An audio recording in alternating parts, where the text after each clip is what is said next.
And a very pleasant Friday evening, football fans, and welcome to week number 8 of Henley Hornets football. Tonight's game is a game that the Hornets have had circled on their calendar for quite some time. We appreciate you being with us for the 31st annual Southside Series between the Henley Hornets and the MAZAMA Vikings. Good evening, everybody. My name is Josh Eldridge. Along with me is Kevin Petrick and Caitlin Rodriguez running the live stream tonight. Kevin, just like I said, this is a game that both these teams have been looking forward to all week. We talked to the coaches before the game. They said the teams didn't need any motivating for tonight's game. Yeah, I was talking to some of the Henley coaches especially, and they said this is a self-motivated group tonight. Not a whole lot of extra motivation needed for this one.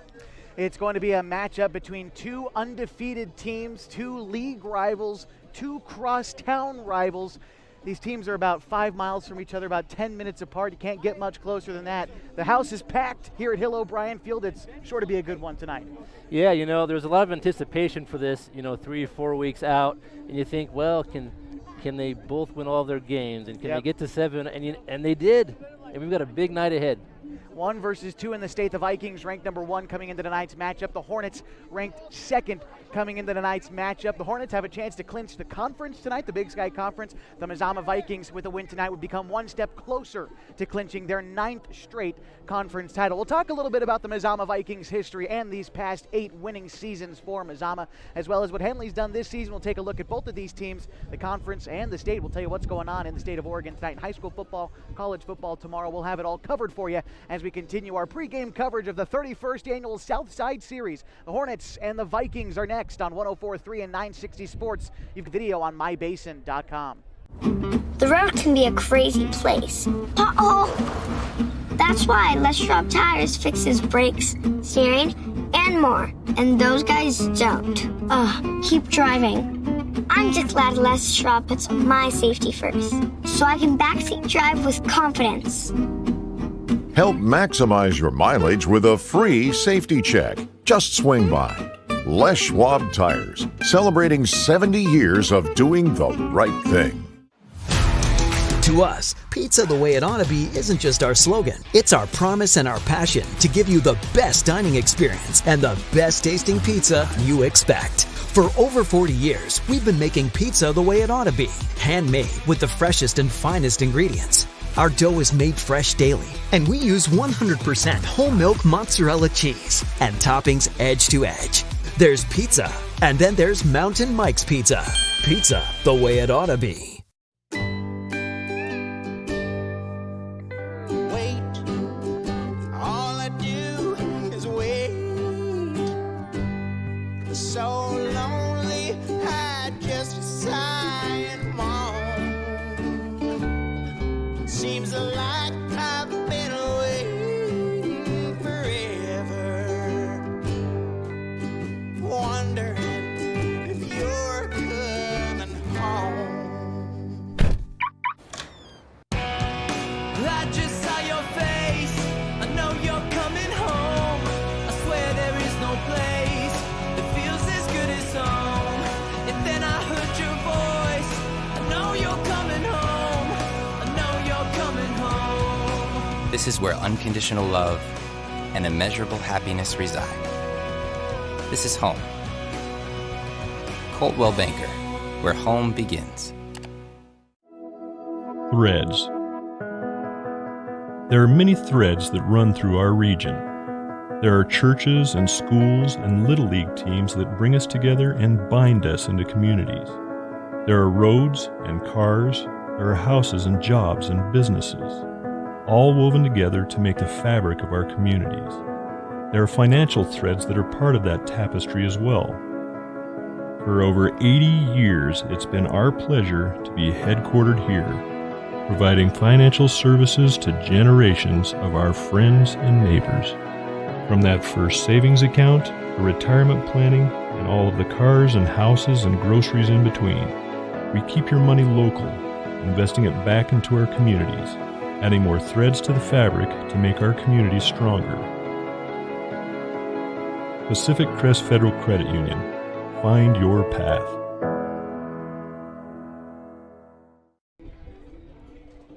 And we welcome welcome you back to Hill O'Brien Field, the site of the 31st annual Southside Series between the number 1 MAZAMA Vikings and the number 2 Henley Hornets. Each of these teams undefeated overall on the season, 7-0 coming into tonight's matchup, 4-0 in league plays. We take just a quick look now at the Big Sky Conference standings. Again, each of these teams atop their league and very similar offenses coming into tonight. 271 points scored for MAZAMA this season, 270 for Henley. Now, MAZAMA has allowed less points per game this season, 58 overall this year, 98 for the Hornets in terms of points allowed this season.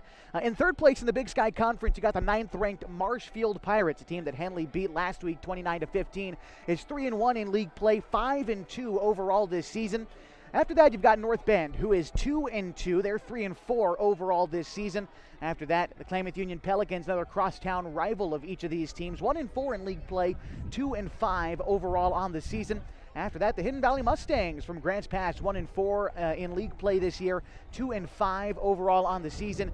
Then the Ashland Grizzlies round out the Big Sky Conference, 0-4 in league play, still searching for that first win, 1-6 overall this season. Take a look at some of the other games happening in the conference tonight.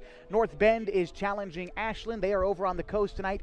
Klamath Union is playing a non-league game against Philomath on the road in Marshfield, taking on the Hidden Valley Mustangs. Still a lot to be decided in this league, Kevin, but with these two teams at the top, Henley with a chance to clinch the conference with the win tonight. Right. MAZAMA would just be one step closer to a clinch. They would have had to beat Marshfield in that last week to completely clinch the conference, but a lot on the line when you talk about this conference. Not only that, but the playoffs moving into right. Starting 2 weeks from tonight. Right, we have tonight's game and then one more regular season game, and everything's kind of shaken out. There are basically three teams. This league will get 3 teams: Marshfield, MAZAMA, and Henley. Tonight's game will go a long way to see who gets which spot. Right, absolutely. And as we take a look at some of the other matchups happening tonight in the top 10, of course, 1 versus 2 happening here tonight. MAZAMA and Henley going at it. We've got 2 other top 10 ranked teams going at it tonight. Number 3, Scappoose, taking on number 10, Tillamook on the road tonight. Number 4, Estacada against Park Rose. Baker is 5th. They're taking on Crook County. And then we get into our second top 10 battle of the night as number 6, Pendleton, hosts number 7, LeGrand this evening. Number 8, Marist on the road against Cascade. Of course, the 9th-ranked Marshfield Pirates at home against Hidden Valley. And we mentioned 10th-ranked Tillamook is hosting number 3, Scappoose this evening. So now as you get in the final couple of weeks in the season, these teams that have been kind of distancing themselves from the rest of the pack, now playing each other here in these top 10 clashes. This is the part of the season that you really look forward to as a football fan. Yeah, this is the good stuff, as we call it, and that top 10 will kind of shake itself out and form, and we'll find out who our opponents will be in a couple of weeks. Yeah. I get really excited about this matchup tonight. Number 1 against number 2 in the state. Crosstown rivals, the MAZAMA Vikings and the Henley Hornets, doing battle for the 31st time. We'll dive into the series history between both of these teams and tell you what to expect tonight as the Hornets Vikings on 104.3 and 960 Sports. HD video on mybasin.com. Kickoff 12 minutes away. Leave it here. During COVID, I gained over 24 pounds. I lost motivation in working out. I lost motivation in eating healthy.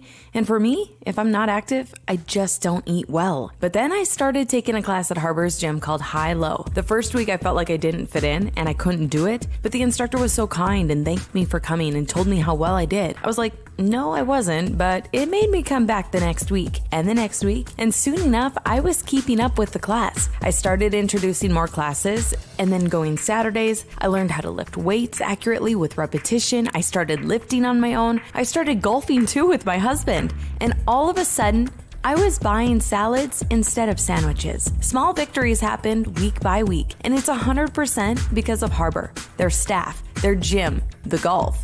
My husband is getting out of the house and working out with me. His golf game is increasing, we're lifting together, and we feel good. Harbor, where I lost my reins and got my gains. To us, pizza the way it ought to be isn't just our slogan. It's our promise and our passion to give you the best dining experience and the best tasting pizza you expect. For over 40 years, we've been making pizza the way it ought to be. Handmade with the freshest and finest ingredients. Our dough is made fresh daily, and we use 100% whole milk mozzarella cheese and toppings edge to edge. There's pizza, and then there's Mountain Mike's Pizza. Pizza the way it ought to be. Hi, I'm Rob Cedar, General Manager at Clown Falls Honda and Clown Falls Subaru. I've lived here my whole life. Most of our employees have lived here their whole life too. Our sales, service, parts, and body shop teams are all staffed with experienced local folks. You know them, and they know you. Our dealerships are comfortable and not corporate. Comfortable means we're focused on you. I'm Rob, and I'm glad to know you.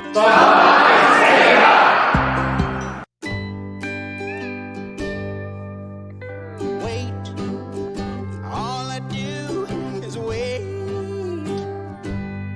So lonely, I just sigh and moan. Seems like I've been waiting forever, wondering if you're coming home. I just saw your face, I know you're coming home. I swear there is no place that feels as good as home. And then I heard your voice, I know you're coming home. I know you're coming home. This is where unconditional love and immeasurable happiness reside. This is home. Coltwell Banker, where home begins.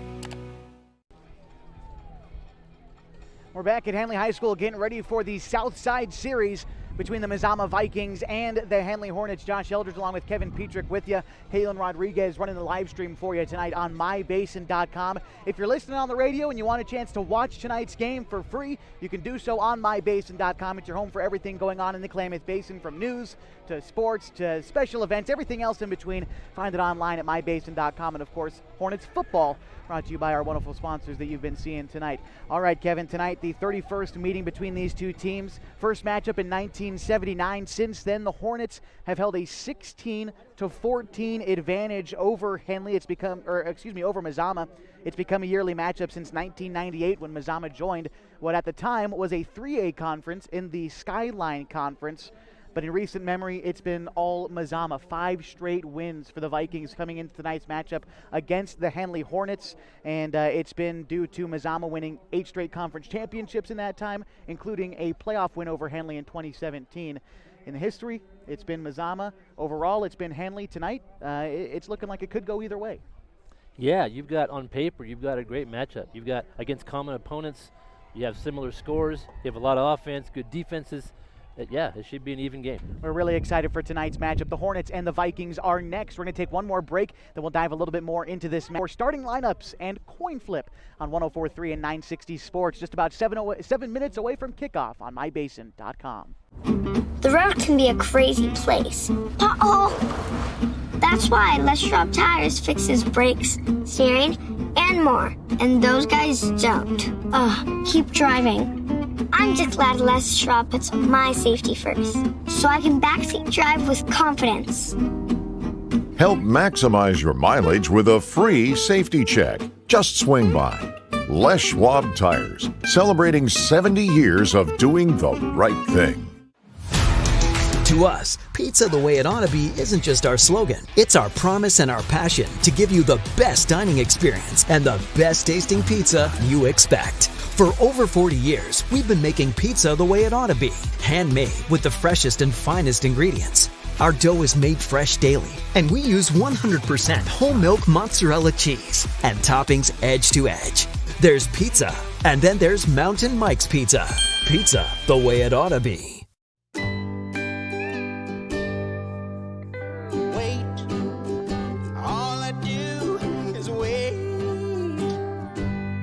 So lonely, I just sigh and moan. Seems like I've been waiting forever, wondering if you're coming home. I just saw your face, I know you're coming home. I swear there is no place home. And then I heard your voice, I know you're coming home. I know you're coming home. This is where unconditional love and immeasurable happiness reside. This is home. Coltwell Banker, where home begins. Threads. There are many threads that run through our region. There are churches and schools and Little League teams that bring us together and bind us into communities. There are roads and cars, there are houses and jobs and businesses, all woven together to make the fabric of our communities. There are financial threads that are part of that tapestry as well. For over 80 years, it's been our pleasure to be headquartered here, providing financial services to generations of our friends and neighbors. From that first savings account, to retirement planning, and all of the cars and houses and groceries in between, we keep your money local, investing it back into our communities, adding more threads to the fabric to make our communities stronger. Pacific Crest Federal Credit Union. Find your path.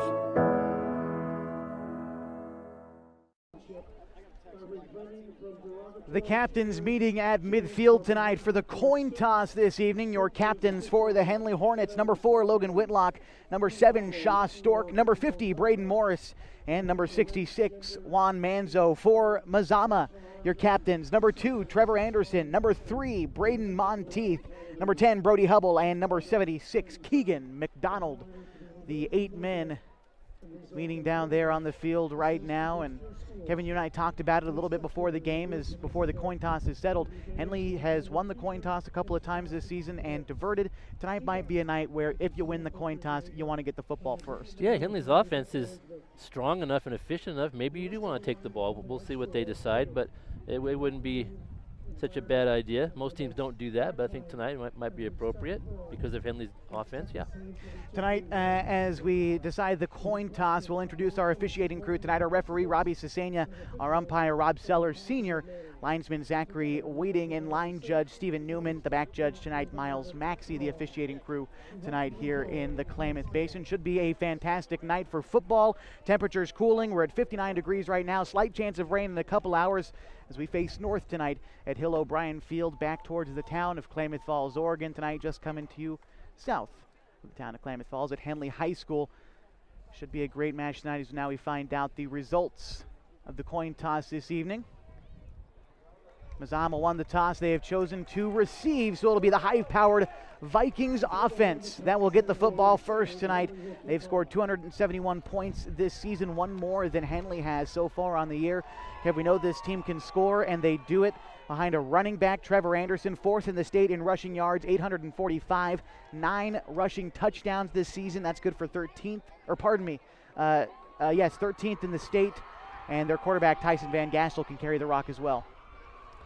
Yeah, Mazama is huge. There's really no other way to put it. They're probably the biggest team in the state up on their line. Certainly. And they know it.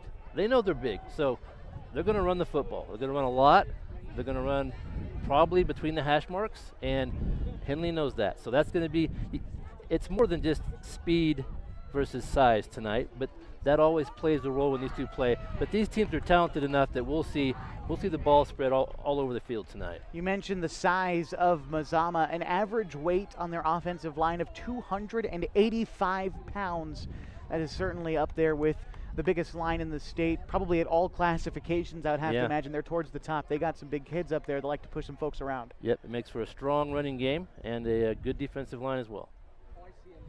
All right, we are just about ready for kickoff tonight as the MAZAMA Vikings in their visiting road uniforms with the white helmets and the blue stripes, white jerseys with blue numbering and trim, and blue pants tonight. The Hornets, it's blackout tonight for the student section, so the Hornets in their blackout uniforms, black caps, black jerseys with yellow trim and black pants with a yellow stripe. Is MAZAMA set to receive first? They will be going from right to left across your radio dial towards the western goal here at Hill O'Brien Field on the campus of Henley High School, the site of tonight's Southside Series. Back to receive for the Vikings is going to be Tyler Aguiar, the senior, 6'3", Owen Sheen, to kick things off for the Hornets. And there it is. The kick is up. The Southside Series is underway. It's going to be fielded along the far sideline. It's going to be Hubble who takes it up. He breaks a tackle. He's got a little bit of room up past the 20. He's now up to the 25 and pushed out of bounds along the far sideline. So that is how we get things started tonight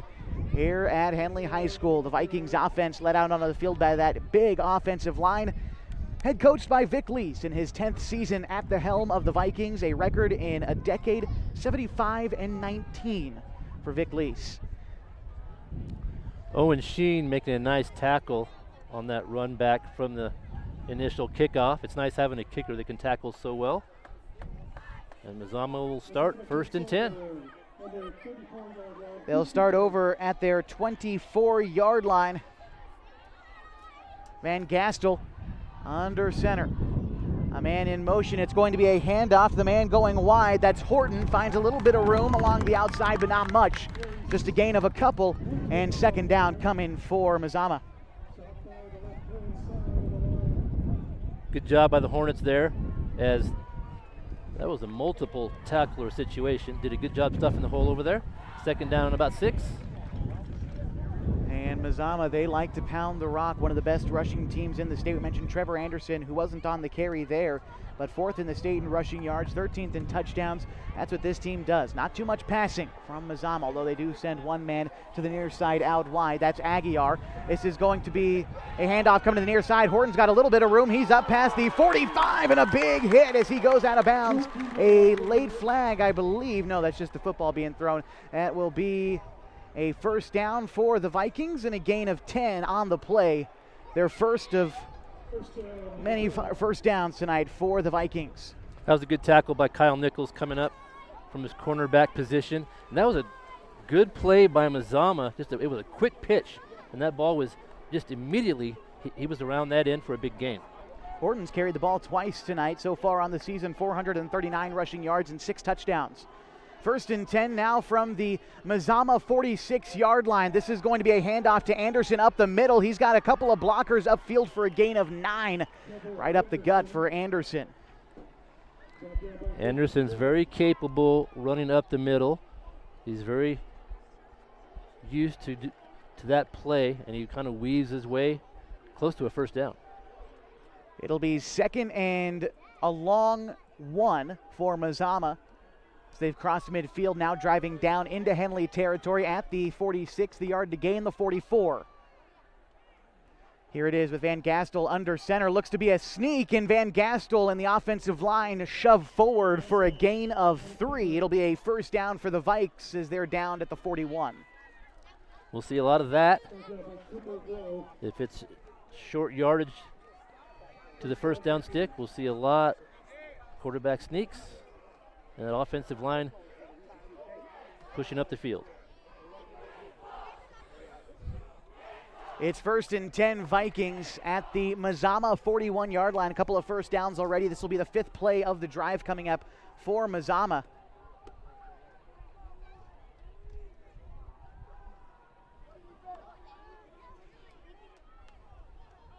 This is going to be another carry for Van Gastel. He breaks through one defender before being wrapped up and wrestled down by a swarm of Hornets. He did go forward before going backwards. Might have been a gain of 1 on the play. Either way, 2nd down and long looming for the Vikes. Well played. Luke Bennett was the first one there. Held his ground, got a little bit of help. Very short gain.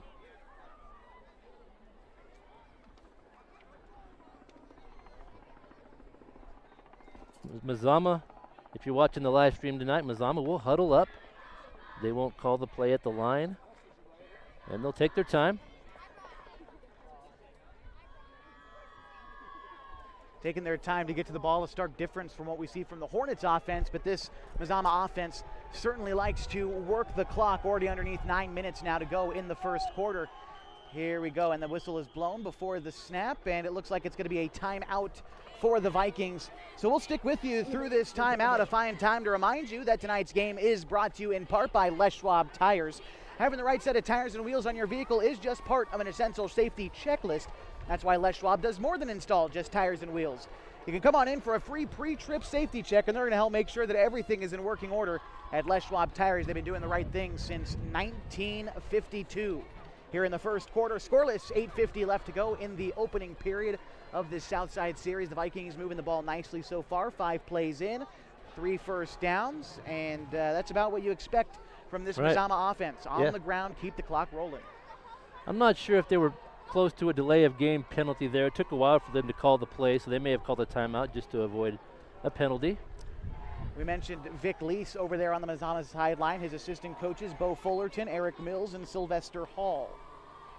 So Vikings come back out onto the field, ready to face 2nd and 9 at their own at the Henley 40.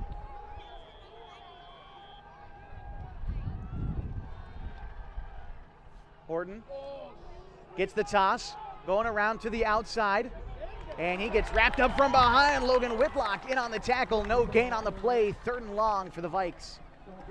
That's just what you want defensively. You want to string that running back out to the sideline and wait for help. And that was perfectly done. 3rd and long. Talking to the Hornets defenders this week, they said they felt confident about defending that outside run. They felt their outside linebackers and guys on the edge were quick enough to stop Mazama on that play, showing some confidence and the wherewithal to make that play. It'll be 3rd and 8 coming up for this Mazama offense, still at the Henley 40. We'll see if the Vikings throw here. And the crowd gets loud here at Hill O'Brien Field. Horton in motion, play action pass. They're going to dump it off to Anderson along the right side. He gets up past the marker. Call it a gain of 12 on the play and a Mazama 1st down. A nice play action pass. That's Mazama new life. Yeah, that was a simple little play, just a little pass in the flat. And of course, Mazama doesn't pass all that often, but that doesn't mean they're not good at it. They're effective, and they picked up the 1st down there. Van Gastel now just 309 yards passing on the season after that 12-yard completion. So that's less than he has rushing, 378 in that metric. So not known for throwing the ball, although you're right, he can do it. 53% completion percentage this season. Here we go, 1st and 10 for the Vikings in Henley territory, up at the 29. A handoff to Anderson up the middle. He's still going. He's up inside the 25, brought down at the 20. So call it a gain of 9 on the play for the Vikes. Still 2nd down on the way, 2nd and 1 for Mazama. Looked like Owen Sheen on the tackle. And that will bring up a 2nd and very short. And that's just what Mazama likes. Last time we had this situation, they went quarterback sneak, picked up 3 or 4. We'll see if they do that again. 7.5 to go in the 1st quarter of a scoreless ball game between the Mazama Vikings and the Henley Hornets. 2nd and 1 for the Vikings. Horton in motion, coming from left to right. It's going to be a handoff to Anderson. No, it's going to be a keeper for Van Gastel. Fumble, the ball's loose, and who fell on it? That's the question. Henley seems to think they have it, and they do. The ball pops loose, and the Hornets recover. They'll take over deep in their own territory inside the 10. It looked like just a routine play, but that ball popped out. Kyle Nichols ends up with it, and the Hornets force a turnover. Turnover is going to be big tonight. Last year, Henley turned the ball over 3 times against Mazama, en route to a 41-14 loss last year in this game. Trying to limit the turnovers this week. They had 3 last week as well against Marshfield. They're taking over now. Inside the 10, not quite to the 5. I think call it the 6-yard line with 7:07 to go in this 1st quarter. Shaw Stork leading his offense out there with Logan Whitlock, the #1 rusher in the state, by his side. This one's going to be a handoff to Whitlock. Has a little bit of room, but is swallowed up after just a gain of 1. Also out there for Henley, Chris Janney, a wide receiver, along with Luke Bennett, another guy who's going to be out wide with Tyler Harper and Owen Sheen. Up front on the offensive line for Henley, Braden Morris, Owen Northcutt, Emiliano Ortiz, Matthew McCoy, and Nate Tappan. Also tonight, making his return periodically is going to be Juan Manzo, who's been out since week 2 with a knee injury, but might be seeing him a little bit tonight as well. It'll be 2nd and 9, Stork in an empty backfield, bringing Whitlock around. He's going from left to right. Stork drops back to pass. He's looking near side. He's got a man, but just overthrows Luke Bennett on the near sideline. It'll be 3rd and 9. So Henley doing what they do. They run right in the teeth of that defense on 1st down. Then they stretch it out, try to stretch out the defense with a long pass on 2nd down. So we'll see a lot of that. Also Henley lining up on the ball. The idea is to keep the pace quick, maybe not allow Mazama to substitute, keep the offense moving. Stork again in an empty backfield. 3 wide receivers out to his left, 2 to his right, including Whitlock. Stork gets the snap, drops back, feels pressure to his left, throwing over the middle and over the head of Owen Sheen, incomplete. That brings up 4th for Henley. That's pretty good coverage there by Brody Hubble for the Vikings. Really nowhere to throw the football, so he threw that one away. And it looks like a punting situation for the Hornets.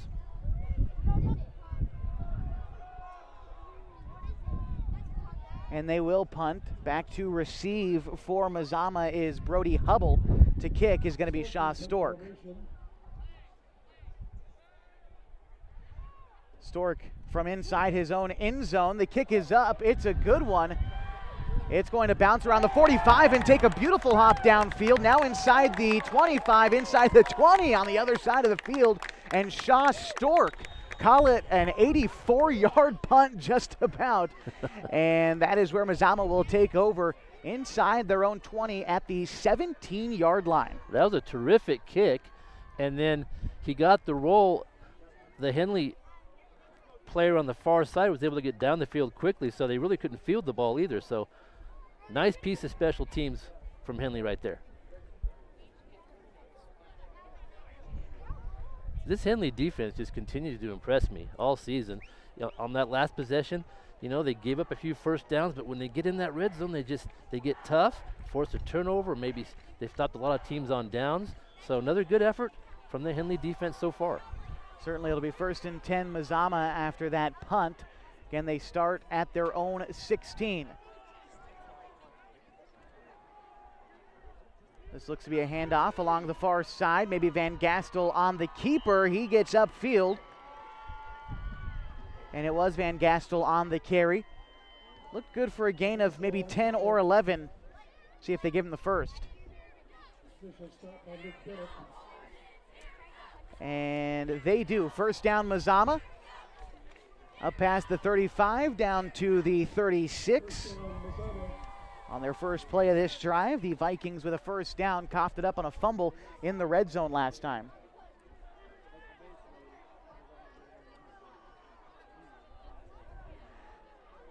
It's going to be another handoff, and all the bodies fighting up the middle, and another gain of 11 for the Vikings, as it seemed like all 11 players on the offense moving in the same direction. It did look like that. That's been 2 plays in a row where you just get a huge mass of people and push.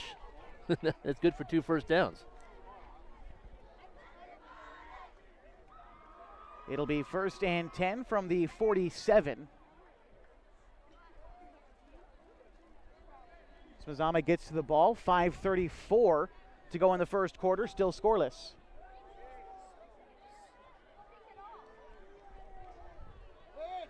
It's going to be a handoff to Anderson, has some room up the middle. He's upended after a gain of 11. Again, the Vikings with another first down. That was a good tackle by Sheen, but another gain of just about 10. Yep, that's enough. First down. That's 3 plays in a row of 10 or more yards for Mazama. 3 first downs in a row for this offense. They're now into Henley territory at the 43-yard line. I call it the 42. And the student section for Henley tonight in blackout. Everyone in the dark colors. Mazama with a small student section tonight in whiteout, matching the team colors on the field. It'll be 1st and 10 Mazama at the 42 in Henley territory as they drive from right to left. And they're going to get Henley on the hard count as they jump. Move this one up a couple. It'll stay first down. You mentioned the student sections. Josh, there's not a seat available in the bleachers, and now we're seeing fans line up around the fence, around the outside of the field. So it's just great to see such a good crowd, and Klamath Basin really supports their football. It's neat to see all the people here tonight. I would agree. 4:49 to go in the first quarter. Still a scoreless ball game. It's going to be 1st and 5 for the Vikings after the encroachment call against Henley. Now Mazama at the 36 into Henley territory. Here we go. 1st and 5 with Van Gastel under center. Anderson right behind him. It's going to be a keeper for Van Gastel, moving up and finding a bit of room on the right side. Good for a gain of 6. Looks like it's also going to be good for a Mazama first down. Looks like Logan Whitlock in on the tackle. And looks to be a first down. And it looks like they're bringing it out to measure.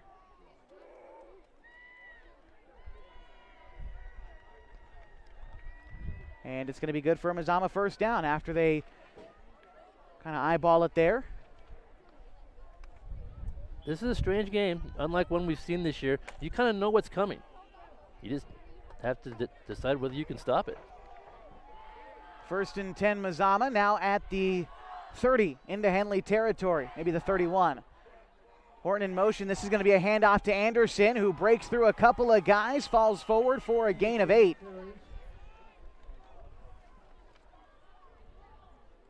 Not quite good for a Mazama first down yet. Matthew McCoy in on the tackle. It'll be 2nd and about 7.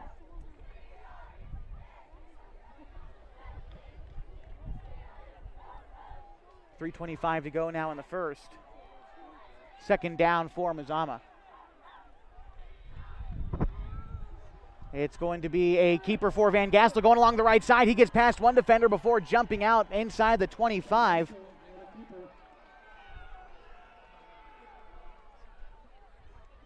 It'll be good for Mazama first down. And I believe inside the 10 or, no, pardon me, not quite inside the 10. Nolan Northcutt picks up a tackle. And Mazama just methodically moving the football here. Yeah, this will be the 7th play of the drive coming up.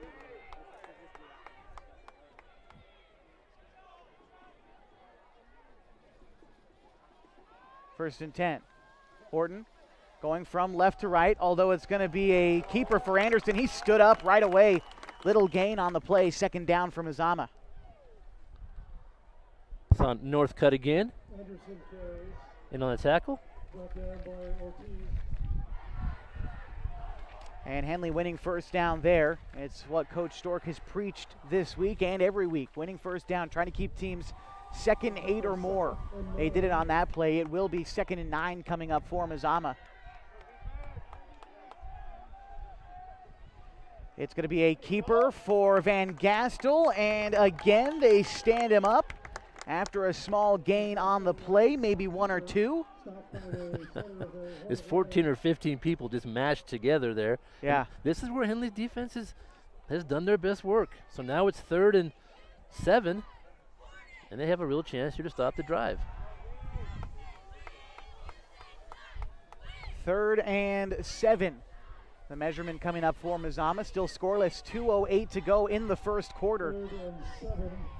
Mazama coughed it up on a 3rd down last time at about this portion of the field.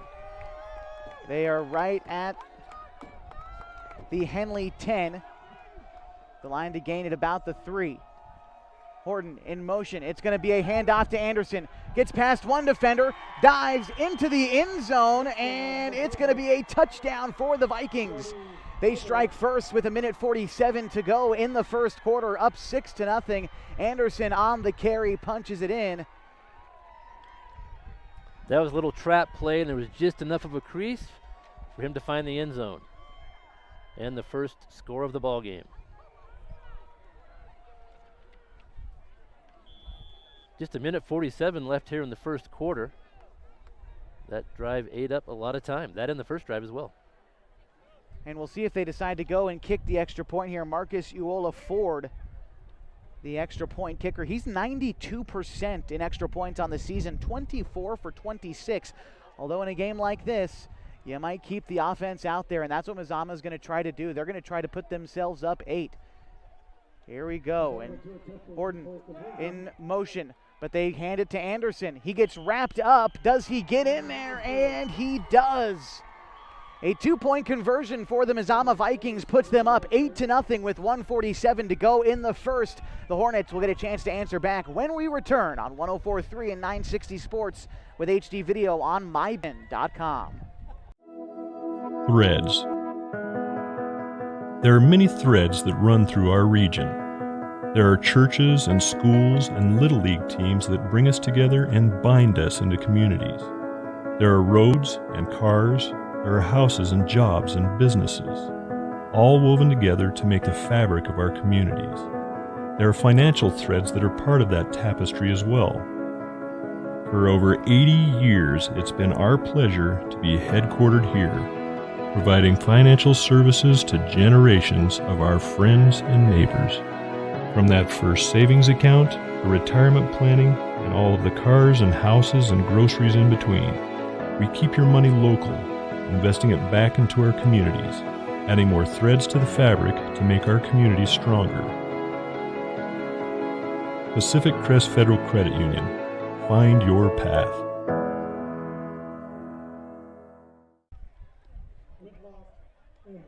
It took the Vikings 9 plays to go 83 yards, capping it off with an Anderson touchdown from about 10 yards out. They got the 2-point conversion. Mazama leads 8-0. The kickoff on the ensuing play goes out of bounds, and so Henley will take over at the 35. Last time it was a quick 3-and-out for the Hornets offense. Don't see too many of those, but Mazama's defense is tough, one of the toughest around. They've only allowed 58 points all season long. Yeah, we'll see if Henley can get back in the rhythm of their quick strike offense. We've seen that all year. Once they get rolling, it doesn't take too long for them to score. And they'll need to do that today. Mazama's offense looks like it's primed and ready to go with that running game. All right, Hornets offense coming up to the 35 with 1:47 to go in the first quarter, and the Vikings up 8-0. Shaw Stork leading his versatile offense back out there with Whitlock right off to his right as the Hornets drive from left to right towards the east goal this evening at Hill O'Brien Field. All right, here we go. 1st and 10, Henley. It's going to be a keeper for Stork. He's coming along the near side. He's got a blocker. He's got a little bit of room moving up the field. He's up inside the 40. He's got Sheen blocking for him downfield. He gets up inside the 45, knocked out of bounds at the 48. That'll be good for a Hornets first down, a gain of 13 for Shaw. I like that play call a lot. I think Shaw is going to be very important in regards to Henley's success tonight. If he's aggressive with the football, running it, if he sees a gap or a lane and he needs to take it right away, he did there. He took the snap and was right downfield, enough for a first. Shaw this season, 333 rushing yards and 5 rushing touchdowns. Getting his first dose of action there. 1st and 10 from the Henley 48. It's going to be a toss to Whitlock to the near side. Tries to get around the first defender, but he's wrapped up down for a loss of 1 on the play, 2nd down. Yeah, Trevor Anderson was there in a hurry for the Vikings. A little pitch play. Henley tried to go outside. And that bring up a 2nd down and about 10. Anderson, 21 tackles on the season. That's his 7th tackle for a loss this year. 2nd and 11 for Henley. 1:12 to go in the first quarter. Mazama leads 8-0. Tried to get Mazama on the hard count. Coach Pashy calling in the play from the sideline. Now Stork calls for the snap. It's going to be a handoff to Whitlock. Thought about going left with it. Decides to try to go back up the middle. A gain of 2 makes it 3rd and 9. Mazama definitely keying on Logan back there. They know how good of a running back he is. And I'm assuming they have someone pretty much assigned to him. Whitlock 1st in the state in rushing yards, 984. 1st in the state in rushing touchdowns with 16 this season. Here we go, 3rd and 9 for the Hornets right at midfield. Stork drops back to pass, looking over the middle. There's Sheen. It's caught up inside the 35. Sheen wrapped up and finally wrestled down. They're going to mark him at the 34. That's good for a Hornets first down. Well drawn up play and some good quarterbacking. What sold that, Shaw looked to 2 different receivers, even threw in a pump fake, and then Owen was crossing the middle of the field. He was open, threw a good ball. Enough for a first down. We might get one more play left inside 6 seconds. It looks like Henley is content to let the clock drain to end the first quarter, and that will do it.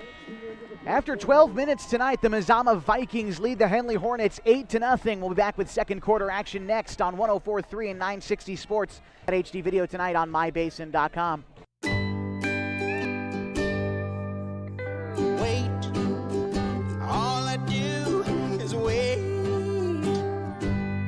So lonely, I just sigh and moan.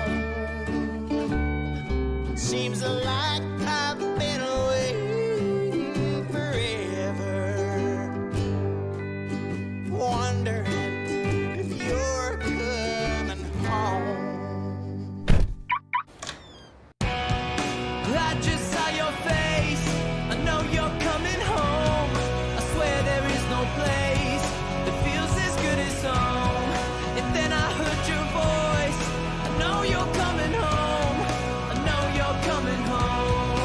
This is where unconditional love and immeasurable happiness reside.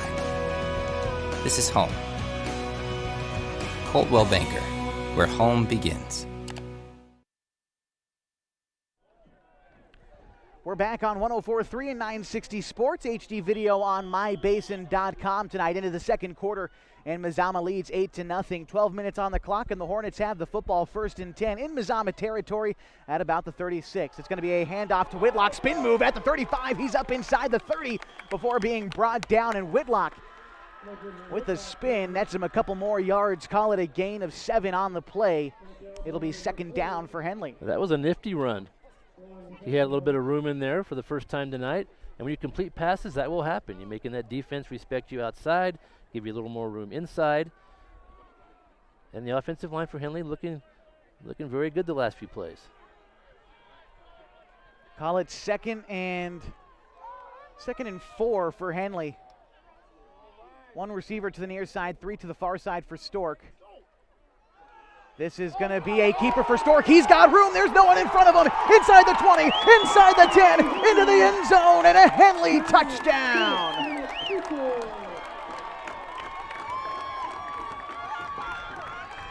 An excellent decision by Shaw Stork. He looked to want to hand it off to Logan, pulled it back, and he saw a lane, and he turned on the jets. He is quick, and he sped all the way to the end zone. And the Hornets are within 2, 8-6. We'll see if they decide to go for 2 here. They have been a little bit crafty on these extra points this season. Owen Sheen, if he decides to kick, is 72% on the season.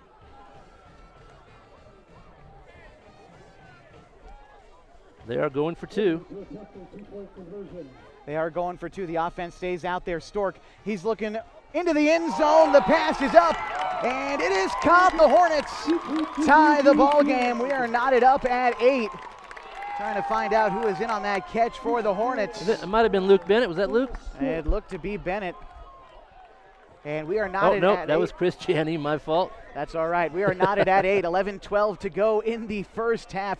We're going to stick with you through this break. 5 plays and 65 yards for the Hornets. It took them about 2 minutes to get there, capping it off with a Shaw Stork rush from about 36 yards out. Good for his, let's get this right, good for his 6th rushing touchdown of the season. Well, it's odd that you see teams play to a script so well, but Mazama takes lots of time, scores methodically. Henley, the 2-minute scoring offense that we so used to seeing, takes them 2 minutes and they get a touchdown. So conversions are very important in this game, and Janney ran a nice slant route. Shaw put the ball high, only where he could get it, and he made a good catch, and we're tied. Knotted at 8, and the Hornets will kick off to the Vikings here in just a minute, but a fine time to remind you that tonight's game is brought to you by Abby's Legendary Pizza. If you're looking for a great place to eat, head to one of Abby's Legendary Pizza locations for some of the best pizza in the Klamath Basin at 1919 Austin Street or 2226 Shalleck Street near OIT. Abby's Legendary Pizza is a proud supporter of high school athletics. Owen Sheen to kick things off. It is up. It's a bit of a line drive. Aguiar is going to field it inside the 5. He brings it up. Now to the 15. Cuts the other side at the 20. He dives forward, not quite to the 30, but past the 25, maybe at about the 27 or 28 yard line is where Mazama will take over to start their 3rd drive of the ball game with 11:06 to go in the first half. That was an excellent tackle by Kyle Nichols. Got him right around the ankles, tripped him up, and gives Mazama a little bit of field to play with here. They're calling it the 28-yard line officially for Mazama to start this drive. Again, scoring on their previous drive after 9 plays and about 5.5 minutes. Capping it off with an Anderson touchdown. This is going to be another handoff to Anderson, but a flag is thrown on the near sideline, and I believe by our referee tonight, Mr. Robbie Cesena, who you'll see on mybasin.com. As they discuss it, we'll get the signal here in just a minute. It's going to be a false start against the Vikings. This one's coming back, and it definitely looked like someone maybe on the left side of that line might have jumped a little bit soon. Yeah, there might even have been a couple of people moving, yes. So that's a good break for the Hornets. 1st and long, 1st and 15. First and 15, the first time that Mazama's really been behind the sticks tonight. They do a great job of playing in front of the sticks. It's one of the things that Vic Lees talks about in his program. The big physical offensive line, one of the biggest in the state. First and 15, the yard to gain the 39, still in Mazama territory. Hubble in motion, but it's going to be a handoff along the far side. Anderson's got a little bit of room. He's up past the first down marker and then some. They wrestle him down finally at the 45, call that a gain of 20, and a first down for Mazama. Big run there for Anderson. He saw a little bit of his speed there. He had nice speed running down that far sideline before Luke Bennett pushed him out. And so first and 10, Mazama still in their own territory at the 45-yard line. As the clock continues to roll, 10:50 to go in the second, and the team's knotted at 8 tonight. Number 1, Mazama Vikings against the number 2 team in the state, the Henley Hornets. Each of these teams jockeying for position in the Big Sky Conference. Biggest game in the state going on tonight. 8-8 at the 45-yard line, first and 10 for Mazama. They send Horton in motion, and another flag, multiple flags on the field in this one again.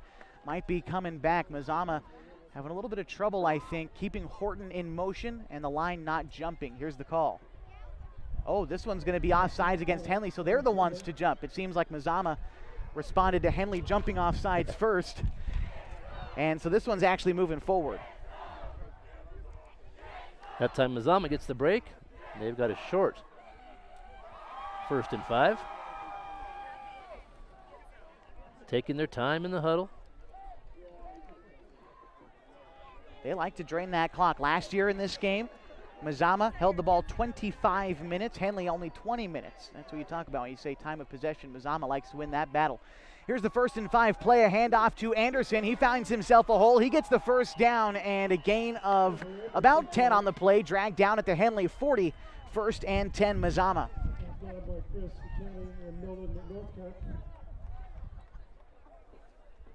Nolan Northcutt making the tackle from his linebacker spot. And we're inside of 10 minutes now in the first half.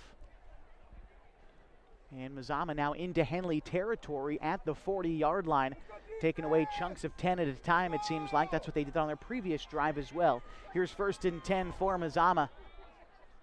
Hubble in motion, although it's going to be a handoff to Anderson up the middle. The Henley defensive front pinching in and wrestling him down after a small gain, maybe 1 or 2 on the play. It's 2nd and long. Good stop by the Hornets, allowing for just a short game. I really like how Coach Stork has this team. Henley's being patient. And in a game like this, it's so important, so emotional. You want something to happen right away, but that defense, you just be patient, execute when you're called upon. They're doing a good job so far. Here it is, 2nd and 8 for Mazama. It's going to be a pitch out to Horton. He's got a blocker, moves upfield for a gain of about 5. Short of the first down. It'll be 3rd and short coming up. Looks to be about 3rd and 1 or 2 on the way for Mazama. 6th play of the drive coming up. Another strength of that Mazama running game is their ability to block. They're very good blocking at the line, and they're also good downfield. When those runners are going around the edge, they're not alone. They've got a couple of players out there leading the way. Here we go, 3rd and short for Mazama. 3rd and 1, the yard to gain the 30 into Henley territory. This is going to be a handoff to Anderson. He gets the first down, but is tripped up after just a gain of 4. Still a first down at the 26. That's the 12th first down of the night so far for Mazama. That is what they do. They will fill up that category all night long. It's a good tackle inside by Kyle Nichols. And Henley's really squeezing that defense. They're really crowding that line of scrimmage.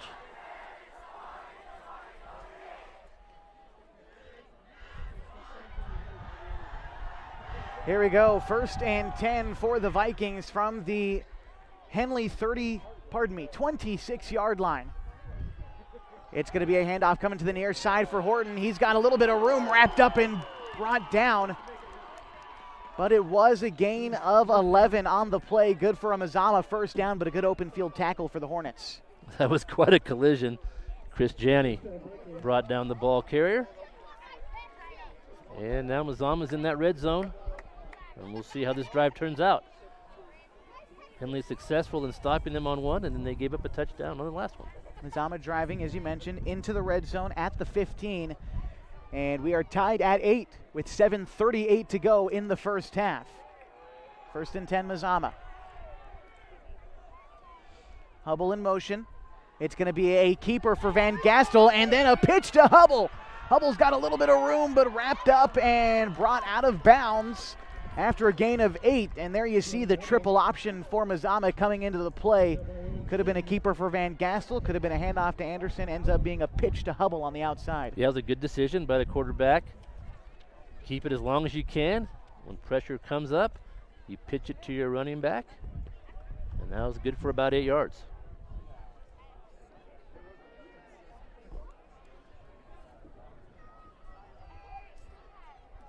It'll be second and about 2 for Mazama. Now inside the 10 at about the 7 in Henley territory, deep in the red zone here. Van Gastel sets his offense. It's going to be a handoff to Anderson. Spins off of one defender, but wrestled down before the goal line. Inside the 5, call it the 2. It'll be a first down, first and goal coming up for Mazama. When that Mazama offensive line gets that initial push, they are tough to stop. And they are just outside the goal line.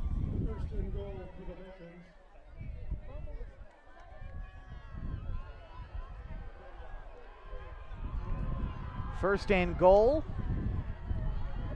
from the 2.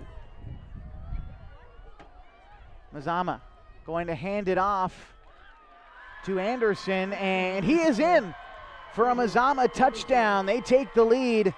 It's now 14-8 with 6:53 left to go in the second.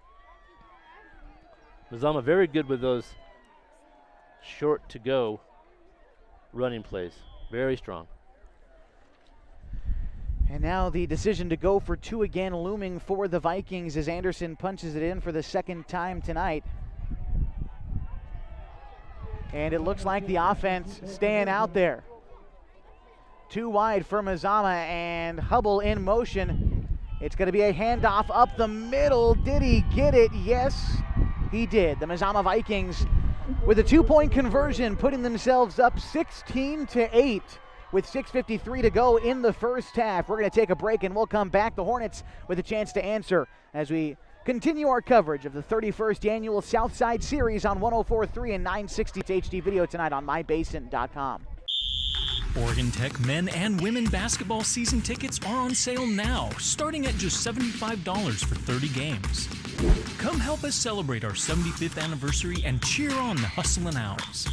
Reserved season seats start at $175.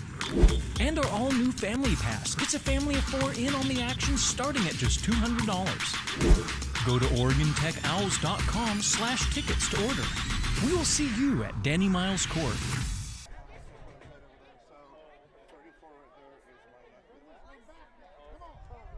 16-8 as we welcome you back to Hill O'Brien Field. The Mazama Vikings wrapping up a scoring drive that took them 10 plays and 72 yards to complete. It took about 4 minutes off the clock, 4 minutes and 9 seconds. Relatively short drive when you talk about it for the Vikings. But one of the quicker ones. And here we go, the kickoff. It is a line drive, going to bounce at about the 20. It's going to be fielded by Bennett, trying to bring it along the near side. He's up to the 15, now up to the 20, now to the 25, the 30. He makes a move up the 25. He's up to the 40, now over the 50, inside the 45, at the 40 before being brought down at the 35. And that's Luke Bennett with one heck of a return and a move to put the Hornets in plus territory to start this drive. How did he stay in? I thought for sure he was headed toward the sidelines, and he just did the tightrope, a burst of speed, and he's way down the field. That was a great run back. And we'll see where he officially stepped out of bounds at. It looks to be inside the 35, maybe the 34. Yeah. That's a great return for Bennett. Henley takes over at the 34 with 6:42 to go in this second quarter. 16-8 the score. 1st and 10 Hornets. 3 receivers out to the right of Stork. Whitlock in the backfield to his right hip. And Sheen, the receiver, to the near side. Here we go, 1st and 10 Hornets as the wind picks up here in the basin. It's going to be a handoff to Whitlock. He's got some room on the near side. He is wrestled down after a gain of about 2 as he got his feet wrapped up from behind. So when he had room, it goes for naught. 2nd down coming. Yeah, that wind's starting to whip up, and it's right in the face of Henley this quarter. They're driving right into it, so we'll see if that affects any passing game they may have. It's really blowing. Trying to avoid rain tonight as well, which could come in about an hour. 2nd and 9. It's going to be a play-action pass. They find Sheen on the screen, and he's got a little bit of room before being pushed out of bounds. Call it a gain of 7. 3rd and 2 coming up for Henley. Good pass and catch over to Owen Sheen, and give the assist to Owen Northcutt with a great block on the outside. We have a 3rd down and about 3 or 4. Big play here for the Hornets. 1 for 1 tonight on 3rd down conversions are the Hornets. Let's see here on a 3rd and 3 chance with the official measurement. Stork calling for the snap. Trying to get Mazama to jump on the hard count now. Coach Pashy calling in the play from the sidelines. Here we go, 3rd and 3. Stork takes it. He's trying to run to his right, gets wrapped up and falls forward just short of the marker. Gain of 1 brings up 4th. They tried that, just snap it to Stork and let him take off as quickly as possible, and just didn't get enough. And I think they're in that position. Well, they will have to just go for it. And with the wind in front of you, don't want to kick it at this point on the field. They are at the Mazama about 34, no, 24-yard line. They're about 1.5 yards short of the 1st down. 4th down. 26, pardon me. Here we go. Right there, about 1.5 yards. Here we go, 4th down. Henley trying to get Mazama to jump again. And we look to be having a timeout. Henley is going to call the timeout here. And we will stick with you through this break. A fine time to remind you that tonight's broadcast is brought to you by Pacific Crest Federal Credit Union. Picking the right path can make the journey easier, the distance shorter, and can assure that you end up at the right place. Whether you're dreaming of owning a home or you just want a great checking account, Pacific Crest Federal Credit Union can help you reach your goals. Also, Coldwell Banker Home and Premier Realty. Little things can add up to big bills when you're buying, selling, or owning a home. And Coldwell Banker Home and Premier Realty's exclusive Beyond the Sale guarantees protect buyers, sellers, and homeowners from unexpected repair bills. To learn more, call Coldwell Banker Home and Premier Realty today. It's 16-8 Mazama with 5:19 to go in the first half after Henley took their first time out of the half. Each team now with 2 remaining. It's going to be 4th and a long 1 for Henley as they come back out onto the field again at the Mazama 26. This is definitely a situation where you go for it. So the offense back out there, and a big play coming up. The first 4th down conversion for either team coming up right here. Stork calling for the snap. He drops back. He's rolling to his left. He's looking for Sheen. The pass is incomplete. It'll be a turnover on down, and the Vikings take over at their own 26. Well, they called the right play. It was a good effort. Stork made a nice throw. Sheen had to go up for it a little bit. He had a chance to make the catch. Just wasn't meant to be. And Mazama will take over on downs. Just over 5 minutes to play here in the first half. Big defensive stand there for Mazama as Henley on that kick return got down into the 34 and then forcing Henley on their second 3 and out of the game. That's a big defensive stand. Yep. Mazama takes over now at their own 26, driving from left to right across your radio dial. Trevor Anderson back there with Tyson Van Gastel. Hubble in motion. This is going to be a keeper for Van Gastel, it looks like. But there's a lot of whistles. I don't see a flag. There is a flag on the far side, yes. Okay. We'll see what they decide to call here. try to find Robbie Cesena, our Whitecap tonight. It's going to be a false start against the Vikings. Their second false start penalty of the night brings them back 1st and 15. That's a good break for Henley. Possessions are so valuable in a game like this. Absolutely. You know that 4th down conversion was a huge play. When you have the football, you need to make something happen, and unfortunate for Henley there, but this 1st and long will give them a chance to maybe get the football back this half. 16-8, Mazama leads with 5:12 to go in the first half. They face a 1st and 15 here on this drive deep into their own territory. It's going to be a play-action pass. Van Gastel trying to find his receiver downfield. It is incomplete, intended for Horton. And that will bring up 2nd and 15 as the Vikings try to get a chunk of yardage back. Pretty good play call. That was just good defense. Luke Bennett out there, good coverage. Not a whole lot of open space to throw the football. And it's 2nd down. Trace Horton has some hands out there as a wide receiver. Don't have his wide receiver stats, but you talk about a guy who can catch the ball. Maybe stretching this metric a bit, but he does have 4 interceptions on the defensive end. That's tied for 3rd in the state, so we know he can catch the football. Right. 2nd and 15 for the Vikings.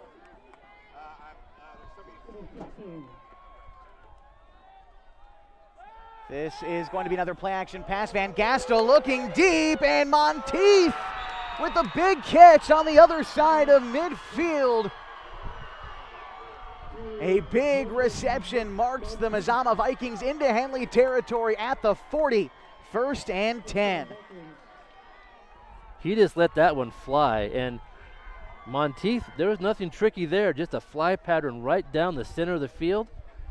And he got past the defenders. He had a step or two and made the long catch. And I'll also add a well-placed ball there from Van Gastel. That was into double coverage and threw it over both the Henley defenders right to the marker. Big gain, 1st and 10 at the Henley 40.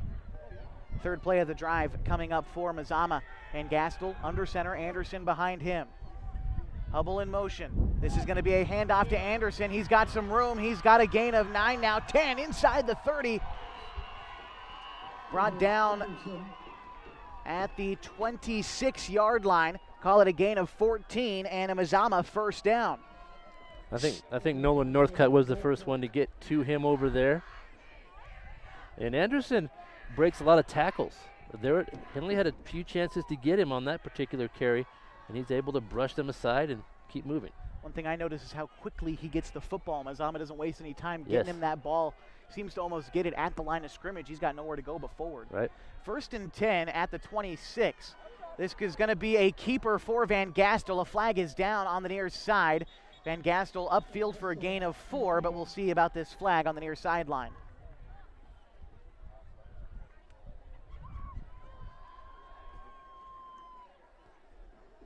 Our officiating crew again tonight: Robbie Cesena, the Whitecap, Rob Sellers Sr., Zachary Weeding, Steve Newman, and Miles Maxey. This one against the Vikes. False start coming back. It's pretty clean football for that 1st quarter, but we've seen a few more flags here in the 2nd. And Mazama's faced this 1st and 15 a few times. It's 16-8, and Mazama leads the 31st Southside Series. 4 minutes to go in the 2nd quarter. Stick with us at halftime. We'll have halftime stats for you along with the game we've seen thus far. We'll try to find you some score updates around the Big Sky Conference and the Klamath Basin tonight.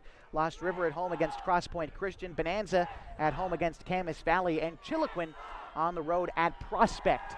We'll talk more about the schedule coming up in just a bit. Right now it's 1st and 15, Vikings at the Henley 30. It's going to be another handoff to Anderson. Stood up and brought down after a gain of 4. 2nd and 11 on the way for the Vikes. Nolan Northcutt again. Good contact. Good tackler. We're seeing some clouds move across here. I can't tell if it's smoke or...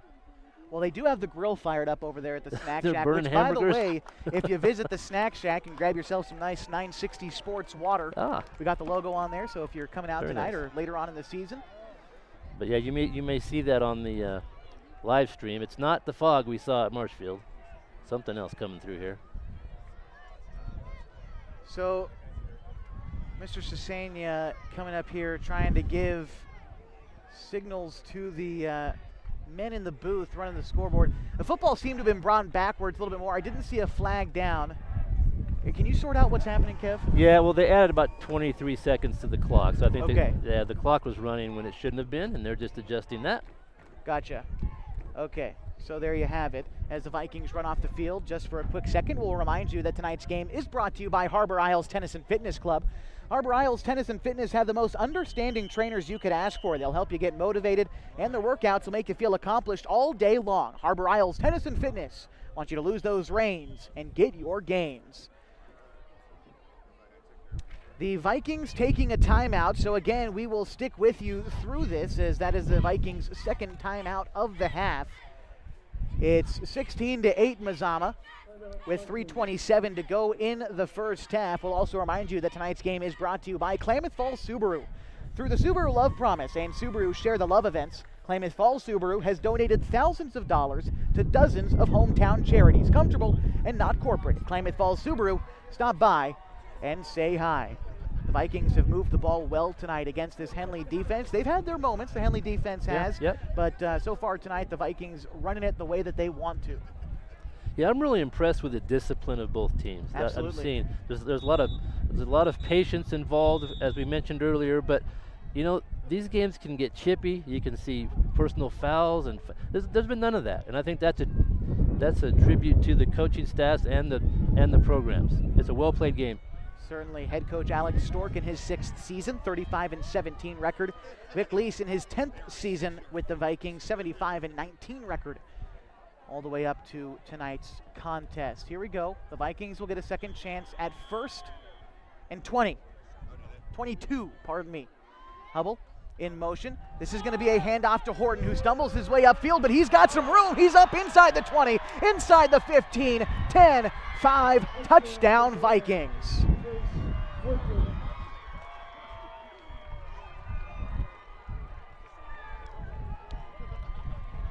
And on a 1st and 22 play, Trace Horton strikes for the Vikings, puts them up 22-8. He came around with the football. I don't think he was touched. He just found a lane and was never contested. An easy touchdown for the Vikes. And we'll see now if the Vikings decide to go for 2 again, and they will. It's worked twice for them tonight so far, trying to go up a couple of scores. It's a flag pre-snap. Let's see, false start against the Vikings. Been a few of those. And so now we'll see if Uola Ford comes out to potentially kick now that the team is going to be backed up just a little bit.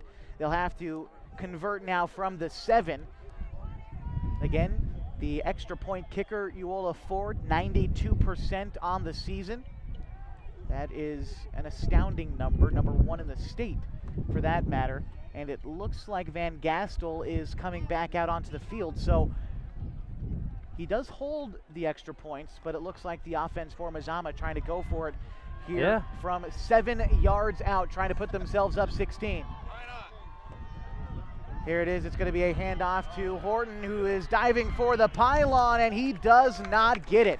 We remain with a score of 22-8 with 3:19 to go in the second. Mazama has separated themselves from Henley just a little bit. 22-8. Again, 3:19 to go. That drive for Mazama, 6 plays and 74 yards in 2 minutes and 54 seconds. That was a good play by Chris Janney to save that 2-point conversion. He couldn't get there in time to make the tackle, but he did have enough time to push him out of bounds just before he got to the pylon in that corner, and they did not get the 2-point conversion. So a good play that could come in handy later on. Vikings up 14, just a couple of touchdowns, and Henley will get the ball back with plenty of time to work with for this offense. It'll be Bennett and Whitlock back to receive, and Horton to kick things off for the Vikings. Appreciate you being with us tonight on 104.3 and 960 Sports. HD video tonight on mybasin.com. My name is Josh Eldridge. Along with me is Kevin Petrick and Caitlin Rodriguez running the live stream for you tonight on mybasin.com.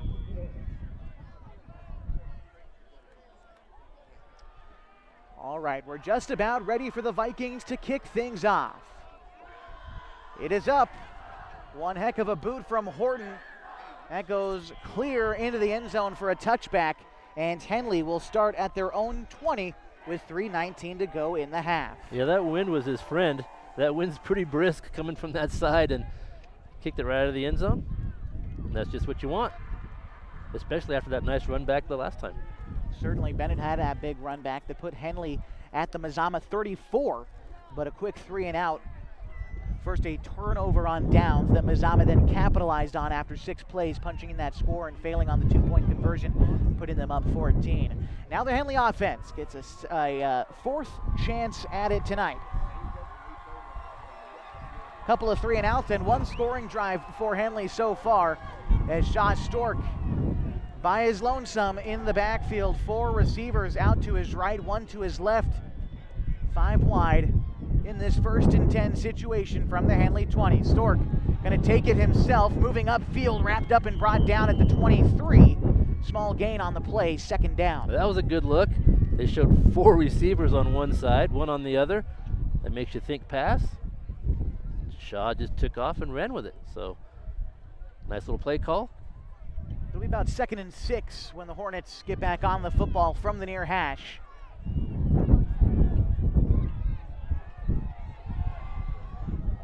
Whitlock back there with Stork, 3 receivers to his right. It's going to be a play-action pass, trying to find Sheen over the middle, and he does. Sheen sheds 1 defender at the 35 before being brought down at the 37. That's good for a Hornets 1st down at the 37-yard line. It's a nice completion. Sheen makes his way about 10 yards down the field and cuts toward the middle, and Stork hits him right in stride for a 1st down. Sheen has had a stellar season this year, 9th in the state in reception yards, 468 coming into tonight's matchup. Here we go, 1st and 10. It's going to be a handoff to Whitlock. He gets wrapped up, staying on his feet before being wrestled down. A gain of 1 or 2 on the play for the young running back of the Hornets. Not a whole lot of room that time. And just over 2 minutes now left here in the 2nd quarter. And Henley has used a couple of timeouts. Right, they do have 2. Mazama has 1 if they care to use it. Now crossing that 2-minute mark left to go in the 1st half. It's 22-8 Mazama. Stork in an empty backfield. He's looking for his man. That's Janney. Janney caught it at the 40. He's up now inside the 45, brought down at the 47. That's good for a 1st down after a gain of 8. And a Henley 1st down. Pass thrown just right at the line of scrimmage on the far side of the field. And Janney made his way to a 1st down. A nice run. And Stork did a nice job. When the wind is whipping like that, you want to keep the nose of that football down, and he's done that well on this drive. 1st and 10, Henley from their own 48.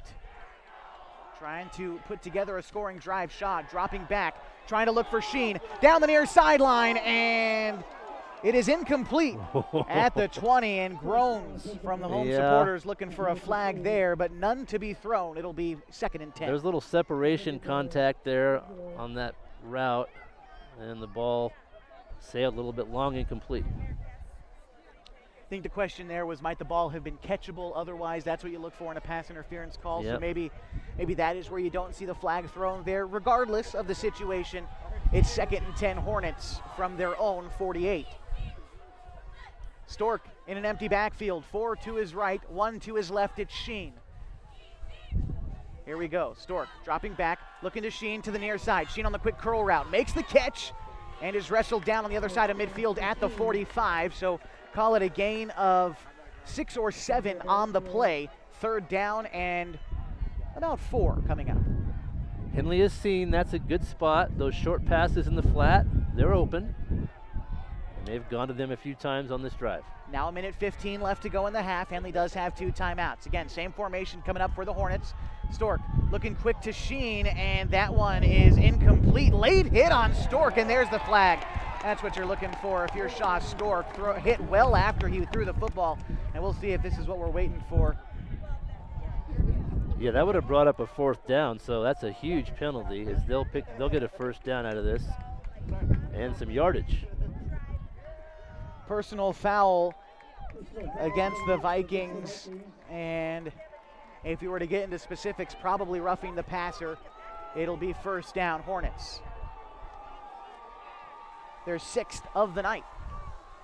It'll be 1st and 10 into Mazama territory now at about the 37, 38-yard line. 1:07 to go in the first half. Henley trails Mazama 22-8. They do have 2 timeouts. 1st and 10. They try to get Mazama on the hard count. And now Coach Pashy issues the play. Stork drops back to pass. He looks to his left. Tries to find a hole. Now bounces back around to his left. He's up to the 40. Brought down. And that is a sack. A loss of 2 yards on the play as Stork goes down. Good coverage downfield.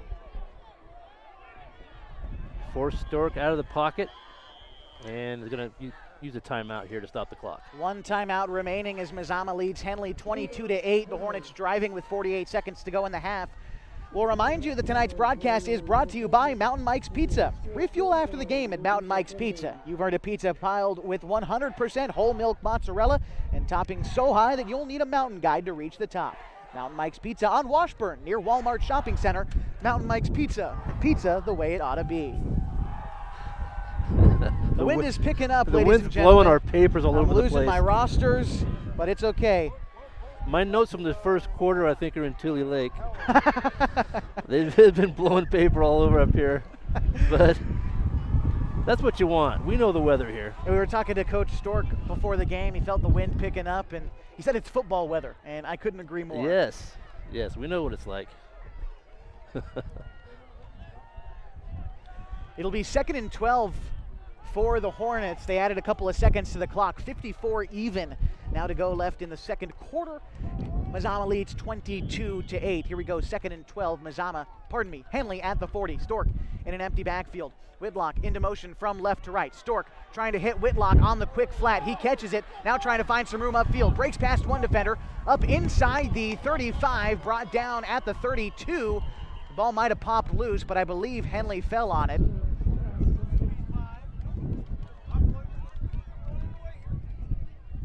I'm not sure why the clock is stopped. And did Whitlock? Yeah, see, the Mazama coaches are all winding their arms. Oh, there we go. Now the clock has started. Okay, here we go. 3rd and 4, the measurement. 38 seconds to go in the half. Stork dropping back, trying to find someone quick on the left. It's going to be Janney. He's trying to get out of bounds, and he does after the first down. And a late flag on the far sideline. It was Janney on the reception for the Hornets' first down, and now we have to see and sort this flag out that was thrown well after the play had completed. Chris Janney did a good job. He knew he had to get out of bounds to stop the clock. And it was one of those weird tackles where they're kind of whipping the player around, and I think got one too many, and they kind of threw him to the ground out of bounds. So they will get a personal foul. And Cesenia, our white cap tonight, lost his hat. That does mean something, doesn't it? Or did he just lose his cap? That might have been the wind. Okay, I thought. But you're right. Normally they will throw their hat instead of a flag if they have already thrown their flag. Okay. Yeah. I think it might have just been the wind. All right, here we go. 1st and 10, Henley. Now it's 1st and goal, Henley from the 10. There's 30 seconds to go in the second quarter. They trail by 14. Stork dropping back to pass. Pump fakes, tries to find some room. Moving right. Toss into the end zone. Henley, touchdown. In on the catch is going to be, I believe that's Tyler Harper, who's been in and out of the game the last couple of weeks. Making the catch for the Hornets touchdown. What a play. What a play. Stork had to maneuver back and forth, kept his head about him, and then Harper found a seam in the back of the end zone. That play had to be extended, and they get the touchdown. Well done, Hornets. Okay. Sheen to kick the extra point. The kick is up against the wind. It is no good. Wide right. The score will remain at 22-14 with 25 seconds left to go. That was Harper on the touchdown reception, if I'm not mistaken, his first of the season from 10 yards out. The extra point is no good, and we're at 22-14. The Hornets putting together a 9-play drive lasting 2 minutes and 54 seconds. A nice solid drive for Henley, drained the clock. And remember that They will also get the ball back after halftime. That was a huge drive. Absolutely. It was an exciting drive. They got helped out by a couple of penalties, but they made some nice plays and great clock management. I'm always impressed with the clock management by this team, and they pull within a touchdown. Down 8. Each team does have a timeout remaining. Again, 25 seconds to go in the second quarter of the 31st South Side Series. Number 1, Mazama, leading number 2, Henley tonight. Winner has a great shot at clinching the Big Sky Conference. As a matter of fact, if Henley is able to pull through and potentially come back and win this game, they would be Big Sky Conference champions. Mazama still has a big game left next week against the Marshfield Pirates, but that's all in the future tonight. These teams focused on each other. The kick from Sheen is up. Aguiar loses that one in the lights. It's fielded at the 20. Coming up is Hubble. He's brought down at the 35, and a good return there for the Vikes with 19 seconds to go. They'll take over at their own 35. That ball was kicked high, and when you kick the ball high tonight, it just did not go anywhere. It just got held up by the wind, and Mazama got a break there. Yeah, that wind coming in real strong in from the west. And, it's gusting at times, too. It's even worse, yeah. They have 20 seconds. We'll see what they do with it. They have a timeout to work with as well. 1st and 10, Mazama. They lead by 14, 22-14. Or pardon me, they lead by 8. It's going to be a keeper for Van Gastel, wrestled down after a gain of 8. And that might just be the final play of the half, as no timeout being called. They tried to get a little sneaky with it, and that will end the first half. 22-14 after 24 minutes tonight from Hill O'Brien Field. We'll be back and break down the half as we saw it, give you a look around the state and tell you what else is happening in the Big Sky Conference coming up as we continue your coverage of the South Side Series between the Mazama Vikings, who lead the Henley Hornets 22-14 on 104.3 60 Sports. Tonight, HD video on mybasin.com. Keep it here. Road can be a crazy place. That's why Les Schwab Tires fixes brakes, steering, and more. And those guys don't. Keep driving. I'm just glad Les Schwab puts my safety first, so I can backseat drive with confidence. Help maximize your mileage with a free safety check. Just swing by. Les Schwab Tires, celebrating 70 years of doing the right thing. To us, pizza the way it ought to be isn't just our slogan. It's our promise and our passion to give you the best dining experience and the best tasting pizza you expect. For over 40 years, we've been making pizza the way it ought to be. Handmade with the freshest and finest ingredients.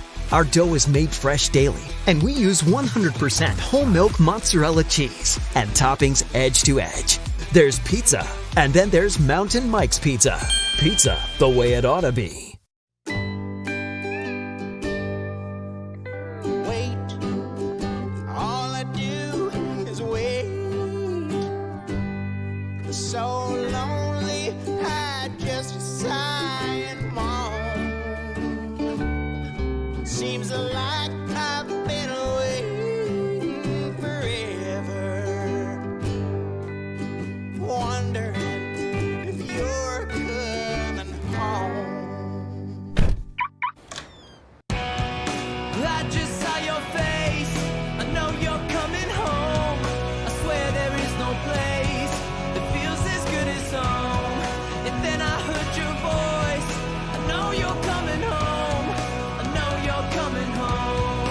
This is where unconditional love and immeasurable happiness reside. This is home. Coltwell Banker, where home begins. Threads. There are many threads that run through our region. There are churches and schools and Little League teams that bring us together and bind us into communities. There are roads and cars. There are houses and jobs and businesses, all woven together to make the fabric of our communities. There are financial threads that are part of that tapestry as well. For over 80 years, it's been our pleasure to be headquartered here, providing financial services to generations of our friends and neighbors. From that first savings account, to retirement planning, and all of the cars and houses and groceries in between, we keep your money local, investing it back into our communities, adding more threads to the fabric to make our communities stronger. Pacific Crest Federal Credit Union. Find your path.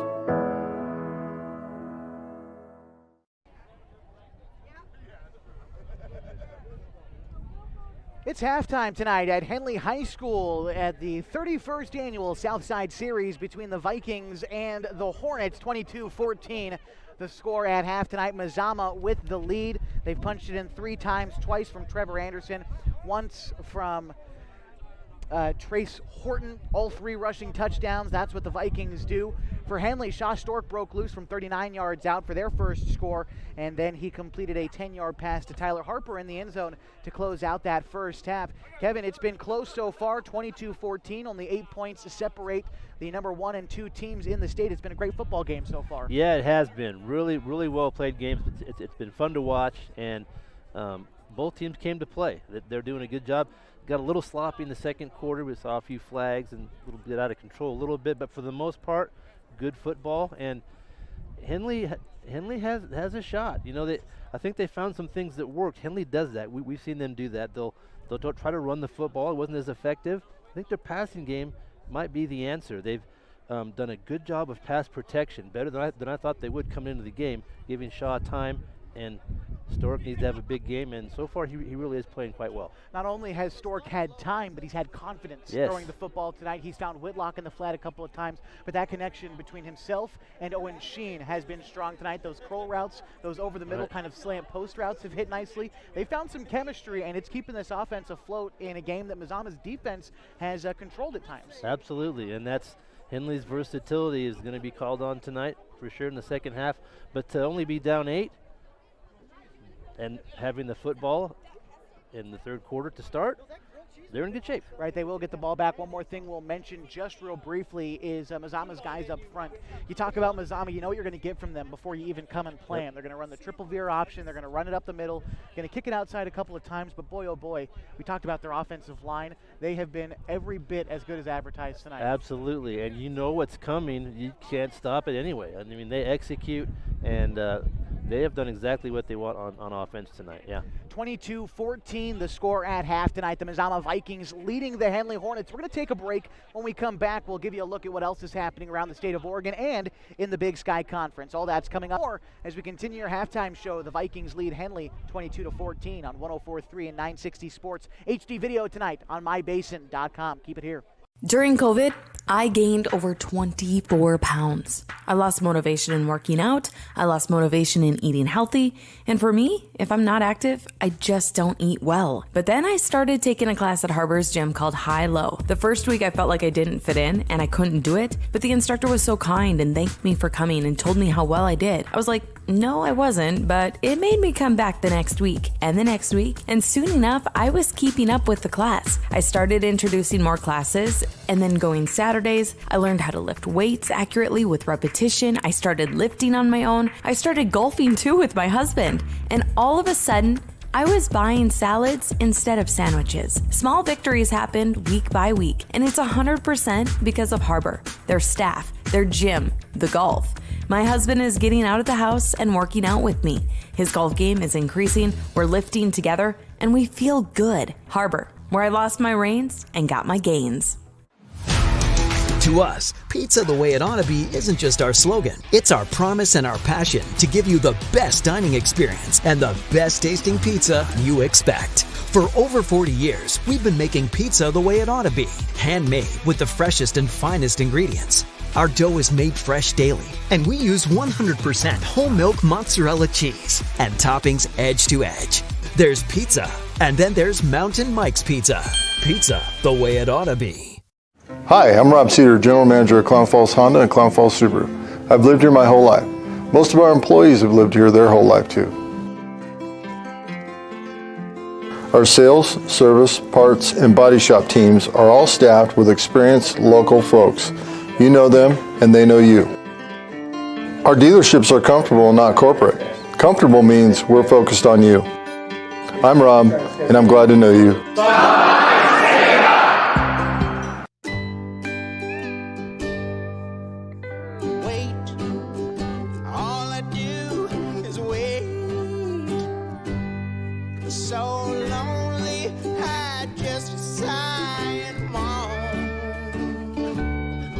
seems like I've been away forever,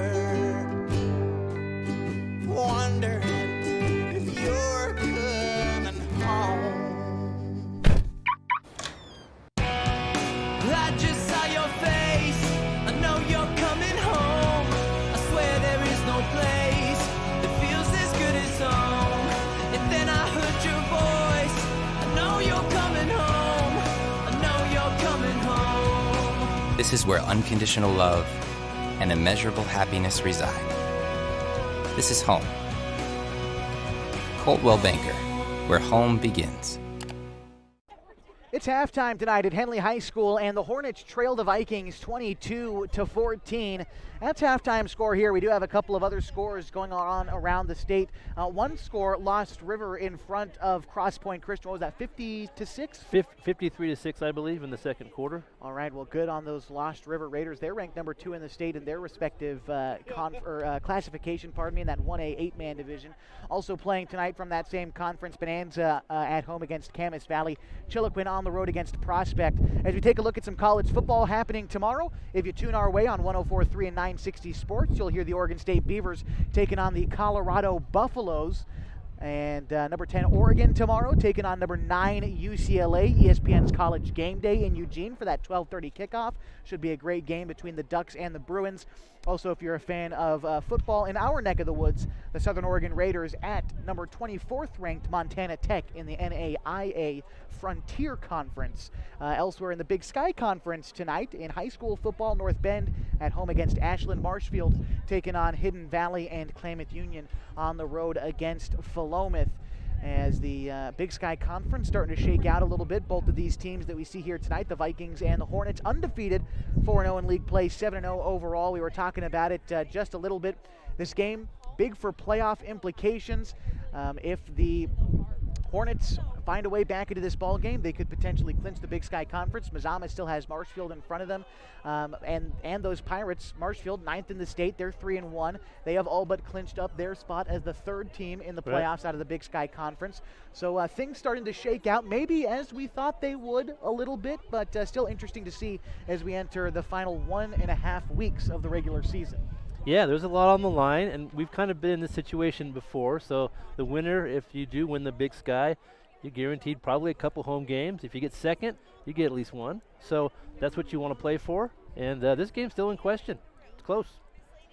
Certainly, and as we take a look at the top 10 in the state of Oregon, Mazama Henley, obviously 1 and 2. A couple of other top 10 matchups tonight is number 3 Scappoose taking on number 10 Tillamook. Estacada, the 4th-ranked team in the state, against Park Rose tonight.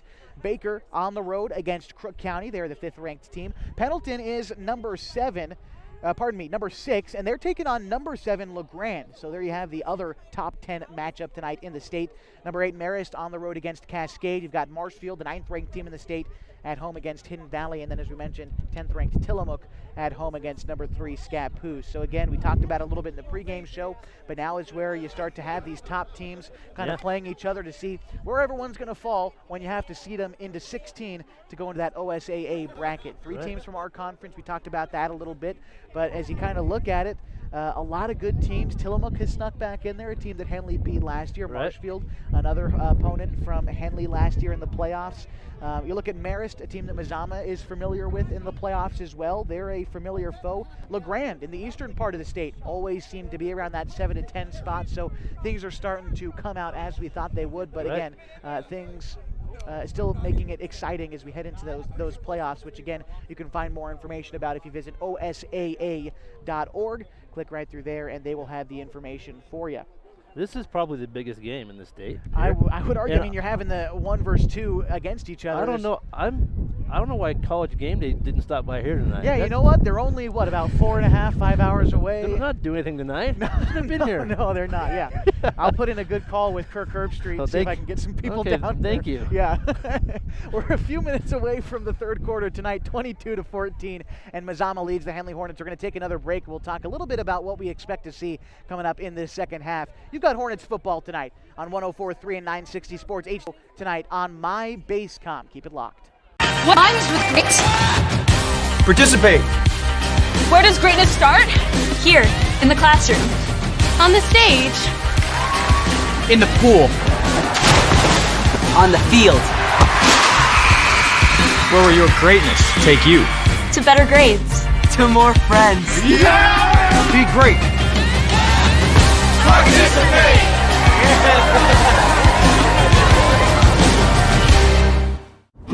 The road can be a crazy place. Uh-oh! That's why Les Schwab Tires fixes brakes, steering, and more. And those guys don't. Keep driving. I'm just glad Les Schwab puts my safety first, so I can backseat drive with confidence. Help maximize your mileage with a free safety check. Just swing by. Les Schwab Tires, celebrating 70 years of doing the right thing. To us, pizza the way it ought to be isn't just our slogan. It's our promise and our passion to give you the best dining experience and the best tasting pizza you expect. For over 40 years, we've been making pizza the way it ought to be. Handmade with the freshest and finest ingredients. Our dough is made fresh daily, and we use 100% whole milk mozzarella cheese and toppings edge to edge. There's pizza, and then there's Mountain Mike's Pizza. Pizza the way it ought to be. Hi, I'm Rob Cedar, General Manager of Clown Falls Honda and Clown Falls Subaru. I've lived here my whole life. Most of our employees have lived here their whole life too. Our sales, service, parts, and body shop teams are all staffed with experienced local folks. You know them, and they know you. Our dealerships are comfortable and not corporate. Comfortable means we're focused on you. I'm Rob, and I'm glad to know you.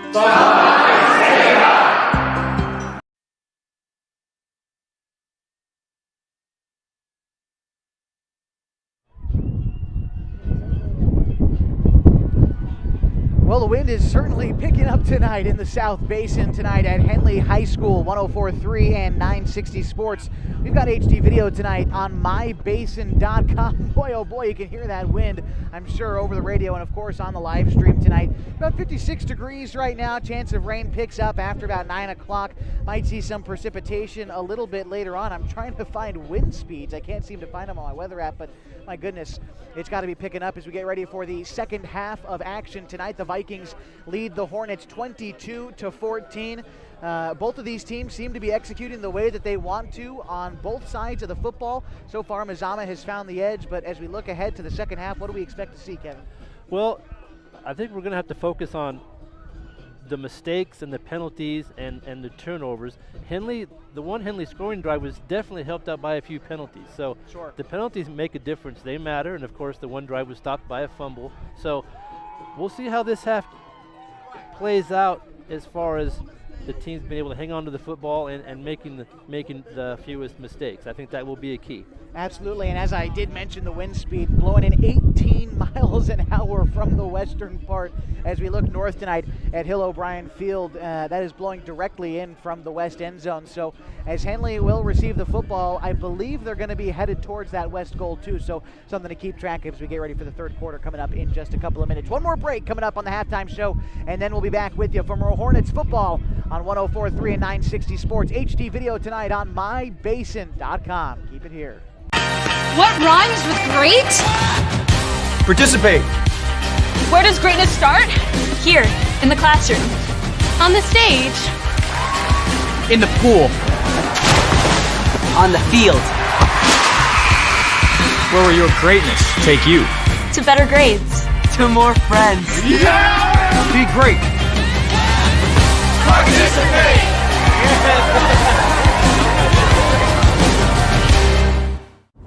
The road can be a crazy place. Uh-oh! That's why Les Schwab Tires fixes brakes, steering, and more. And those guys don't. Keep driving. I'm just glad Les Schwab. Halftime just about wrapped up tonight from Henley High School. The Southside Series brought to you on mybasin.com tonight, 104.3 and 960 Sports as well. Good evening, everybody. My name is Josh Eldridge. Along with me is Kevin Petrick by my side, and Caitlin Rodriguez running the live stream for you tonight on mybasin.com. MyBasin.com is your home for everything going on in the Basin, from news to sports to special events and everything else in between. You can find it online along with Hornets football on MyBasin.com. Appreciate you being with us tonight. The Hornets will get possession to start the second half. Henley tonight in their home blackout uniforms, navy blue caps with the yellow stripe, black jerseys with yellow trim around black numbers, black pants with a yellow stripe down the side. The Vikings tonight in their road white uniforms with the white helmets and the blue stripes down the left and right side, white jerseys with blue numbering, and the front and back blue pants with a white stripe, white socks for most of the Vikings tonight as well.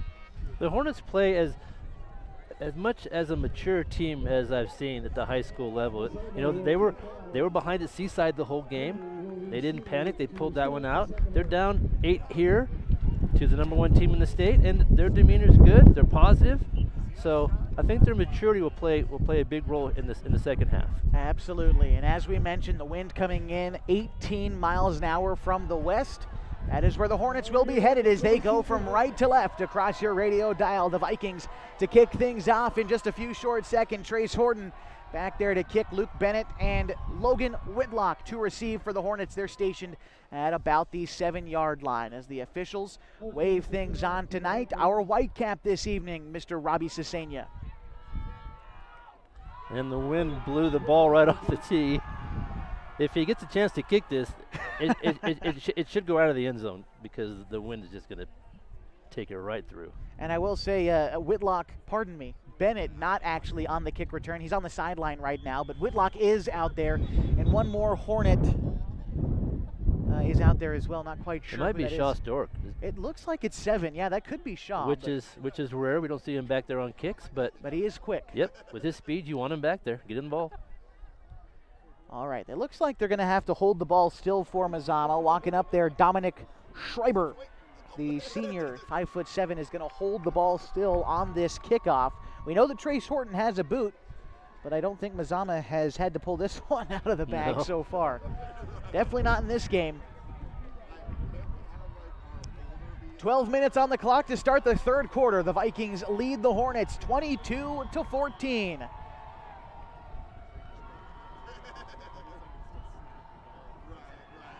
All right. Drum roll, please. We are ready to go. There's the whistle. With football in the third quarter. The kick is up. Whitlock going to field it at the 10. He brings it up to the 15 along the near sideline. Now the 20. Up to the 25, and he's wrestled out of bounds at the 27.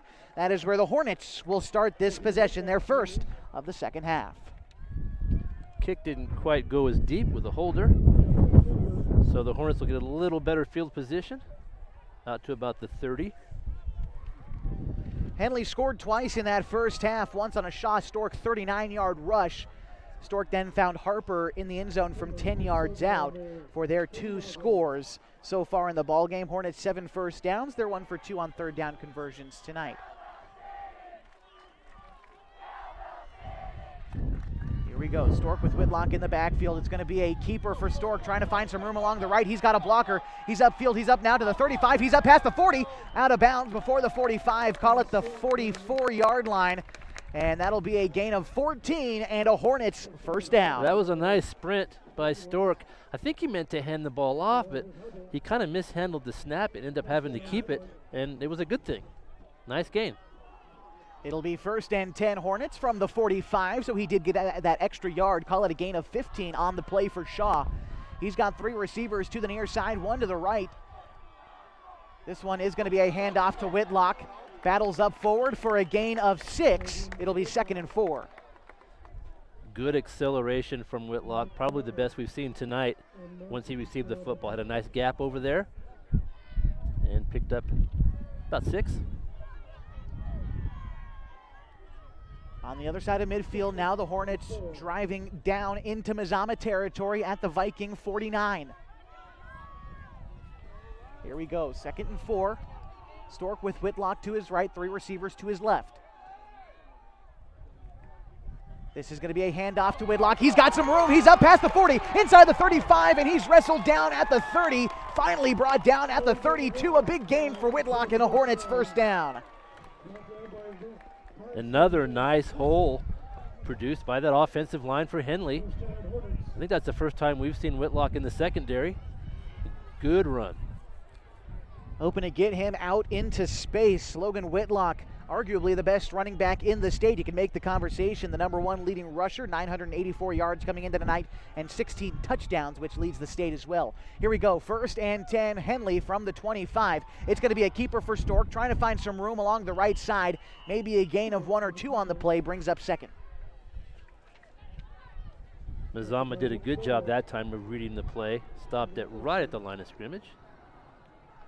8:30 local time here in Klamath Falls, and rain could be in the forecast as we inch closer to the 9 o'clock hour. We'll keep you updated on the weather forecast in this second half. It'll be 2nd and 9, Hornets from the 25 into Mazama territory. 10:14 to go in the 3rd quarter. They trail 8. Stork looking over the middle. The pass is complete to Janney.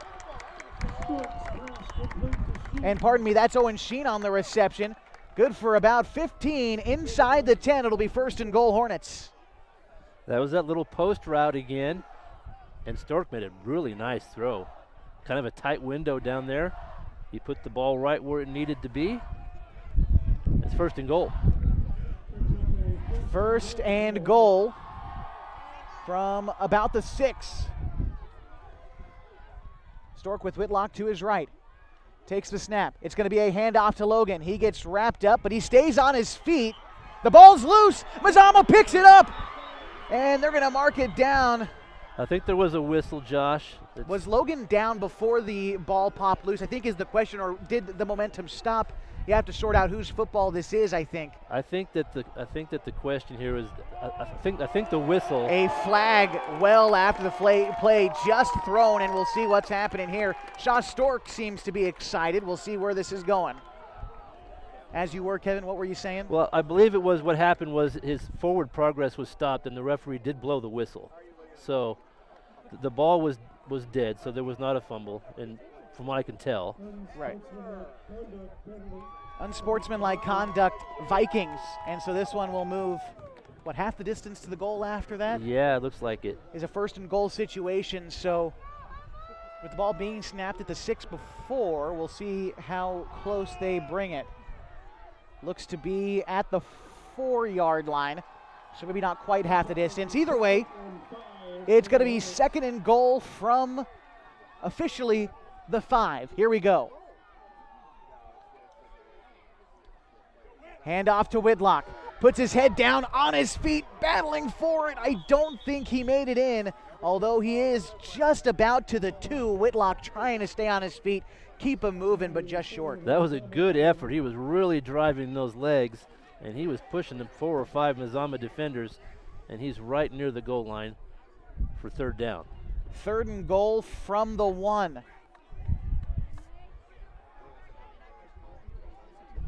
The Vikings trying to stop the Hornets from punching it in. Just an 8-point difference between these two teams. Under 9 minutes to go now in the 3rd. It's 22-14 Vikings. Stork calls for the snap. It's going to be a quick pass. Trying to find the fade in the corner of the end zone. It is incomplete. Intended target was Owen Sheen on the fade. It will bring up 4th and 1 at the goal. There was a lot of pushing and shoving by both players, and that ball just wasn't going to be caught. Just thrown a little bit out of bounds, and it's 4th down. Ball at the 3-yard line. Yeah, 4th and a long 2 at that. Henley offense staying out there 0 for 1 on 4th down conversions so far. This is a big one coming up. They put a man in motion. Stork taking the snap. Looking on the slant over the middle, it is broken up, incomplete. And the Hornets can't make good on the 4th down conversion. They leave this drive empty-handed. The score will remain 22-14. The Vikings now with a big field in front of them, but they like to work with that big field. They take over at the 3 with 8:36 to go in the 3rd quarter. They lead 22-14. That was a good hold by the Mazama defense. A good opening drive. Certainly. From Henley. They almost pulled it off, but you can see why they went for it on 4th. With that wind, kicking a field goal there just wasn't the optimum ideal choice there. So just a tough break for the Hornets. They're on defense. A lot riding on this Henley defense as Tyson Van Gastel leads the Mazama offense back out onto the field. It looks like it's going to be a handoff to Horton on the sweep. The ball pops loose, and the Hornets recover. Second turnover of the game for Henley, this time inside the red zone, inside the Viking 10. First and goal, Hornets. Oh my. It looked like Logan Whitlock came up with a football. I did not see who made the tackle, but it was a great strip. He went right for the ball, stripped it right from the ball carrier, and Henley back inside the 10 with a football. They're going to start at the 8 with 8.5 to go, even in the third quarter. Henley down by 22 to 14 the score. Big turnover there for the Hornets. Second forced fumble of the game, second fumble recovery of the game for Henley, this time with a great opportunity to try to punch it in for 6 and maybe more. Here we go, first and goal from the 8. Hornets with a short field. Whistle and a flag in the backfield. And I think this might be delay of game on the Hornets. Yeah, that's unfortunate. That took a little too long to get that play going. Unfortunate break for Henley, although only to blame are themselves. It'll be first and goal from the 14. So now a little bit of a longer field to work with, if there's a silver lining at all for Henley. 2 receivers to the near side, a tight end and a receiver to the right. Stork calls for the snap. He's moving right. He's got a blocker. Tries to fight his way through the line. Is upfield inside the 10. Brought down at the 9. So a gain of 5 on the play brings up second and goal for the Hornets. DeLoa Ford made a nice tackle to save the touchdown for Mazama. And that was a nice run from Stork.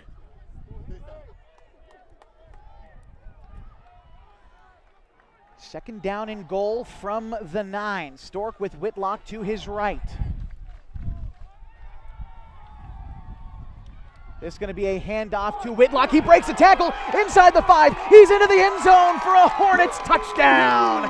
Whitlock from 9 yards out, getting his first score of the evening and his 17th touchdown of the year, brings the Hornets within 2, 22-20 with 7:51 to go in the third. Whitlock got outside, and then Janney and Bennett did the rest with some good downfield blocking.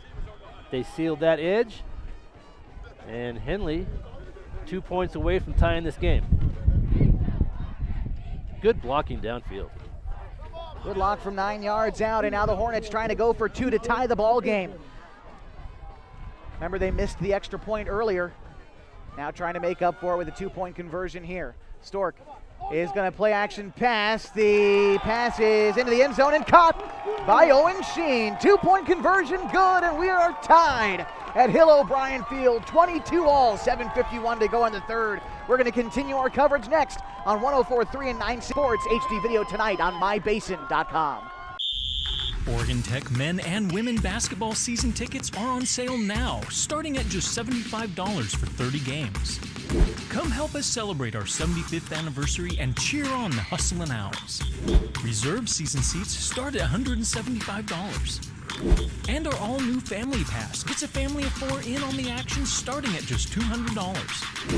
Go to OregonTechOwls.com/tickets to order. We will see you at Danny Miles Court.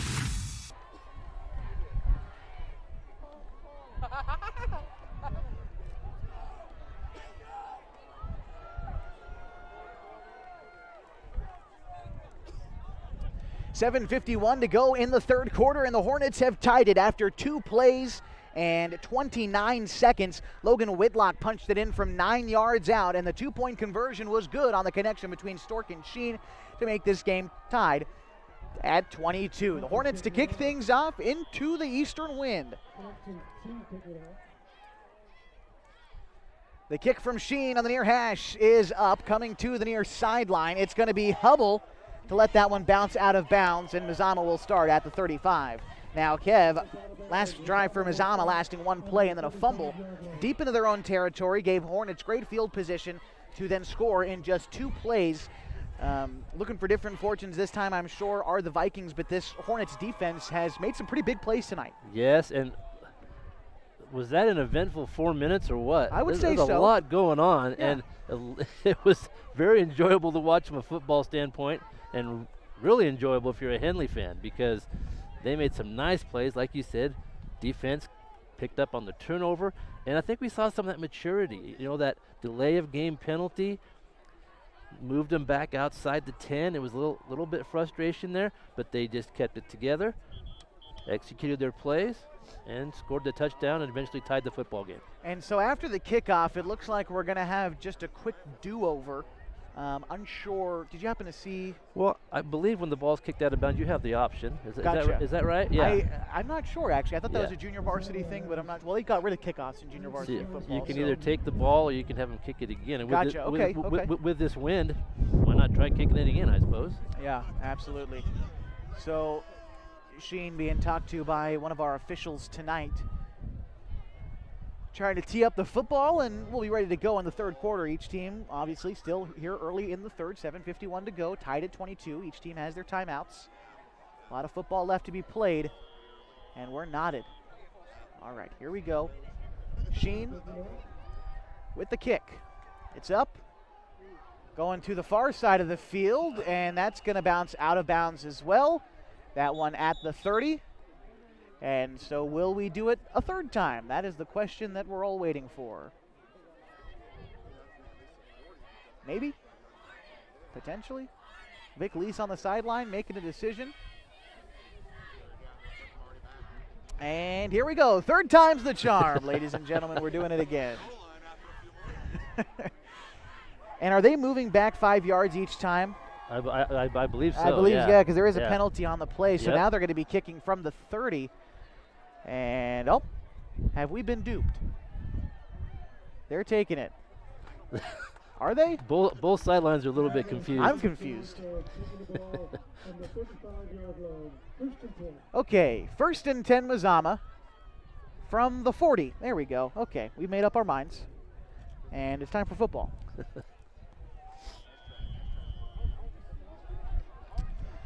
First and 10 Mazama from their own 40. We're tied at 22. It's time for the Hornets defense to try to step up and make a couple plays, as they've done multiple times so far tonight. Tyson Van Gastel under center. They're sending Horton in motion. It's going to be a handoff to Anderson. Breaks through run defender before being wrapped up and wrestled to the floor by a group of Hornets. A gain of 6 or 7 from Anderson. Chris Janney was instrumental making the stop. There were a few Hornets on the scene. And it's 2nd down and short. Call it 2nd and 3, a long 3 coming up for Mazama. The yard to gain the midfield marker at the 50 as Mazama drives from left to right across your radio dial. Here we go, 2nd and 3. Another handoff to Anderson. That time good for the first down after a gain of 5. That is the Vikings' 17th first down tonight. Compare that to 9 for Henley. And Mazama back to doing what they did in the first half. They had a little hiccup with that turnover, but now they're moving the football again on the ground. I'm not sure how many passes they've thrown tonight, 2 or 3? I believe 3 yeah, to this point. That's almost been completely running the football. 1st and 10 now into Henley territory at the 48-yard line. The Vikings line up. Another handoff to Anderson. Gets into the secondary again. Up for a gain of 9. Just short of the marker. Brought down at the 40. And so not quite a first down, but a good gain from Trevor Anderson, the state's 4th leading rusher, up over 900 yards this season. Luke Bennett again with a tackle. He's had a few tonight. 2nd and short. Here we go, 2nd and 1. This is going to be a handoff to Hubble. He gets wrapped up after a gain of 2 and brought down, although that is good for a Mazama first. It was good defense. They kept them to a short gain, but it was enough for the first down. And Luke Bennett again. Bennett active on the defensive end this season for Bennett. 3 interceptions as a defensive player. That's tied for 4th in the state. Yeah, he's starting in the defensive backfield, but because of Mazama's running offense, he's been very aggressive to the line of scrimmage and made a lot of tackles tonight. He's got 4 tackles for loss on the season. That's the most among Henley defensive backs. 1st and 10 from the 37. Van Gastel on the keeper. Brought down, a gain of 4 on the play. 2nd down coming up for Mazama. Just another bunch, just a bunch of bodies pushing forward. And it's still good for 4. That's what Mazama does. Yeah. 3-4 yards, and you'll have Anderson break it off for 8 or 9 here and there, and they just move the ball upfield. A couple of times tonight they've played behind the sticks due to some penalties, but really Mazama stays on schedule. 2nd and 6 coming up for the Vikes inside the 35 at the 34 into Henley territory. Van Gastel under center. It's going to be a pitch to Horton along the near side, brought down after a gain of 1. 3rd down on the way for the Vikes. Tonight on 3rd down, they've had some success, 3 for 4. Whitlock showing his speed on defense. We've talked about this before. Did a nice job of getting over there and keeping the gain short and forcing a 3rd down situation for the Vikings.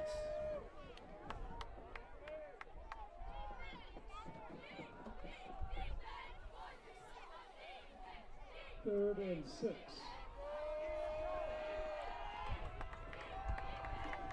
Third and 6 for Mazama into Henley territory. Hubble goes into motion. It's going to be a handoff to Anderson. Stood up and they stopped him.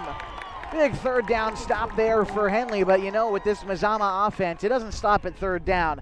They're going to have to come up with a 4th down stop. It'll be 4th and about 1.5 coming up for Mazama tonight on 4th down. They are 1 for 2. Henley was in the right spot. They're right where they wanted to be, and they did force a 4th down. We'll see how Mazama handles this. Big 4th down looming. 3:36 to go in the 3rd quarter, and we're tied at 22.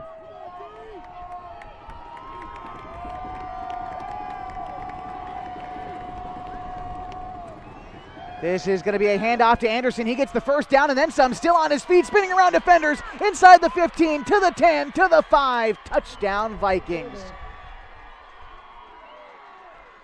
You see that often on 4th down. Everybody's playing hard to the line of scrimmage. If you can just break through that line, there's a lot of green in front. And he went all the way for the touchdown. Vikings retake the lead. That one from about 29 yards out. It's 28-22 Vikings, 3:18 to go in the 3rd. And now Mazama likely to go for 2 here, as they have on every other touchdown score tonight. Let's see if they get it this time. It's going to be a keeper for Van Gastel, and the Mazama line trucks forward into the end zone, and the Vikings lead 30-22, up 8 with 3:18 to go in the 3rd. We'll stick with you through this timeout, and a reminder that tonight's broadcast is brought to you by Les Schwab Tires. Having the right set of tires and wheels on your vehicle is just part of an essential safety checklist. That's why Les Schwab does more than install just tires and wheels.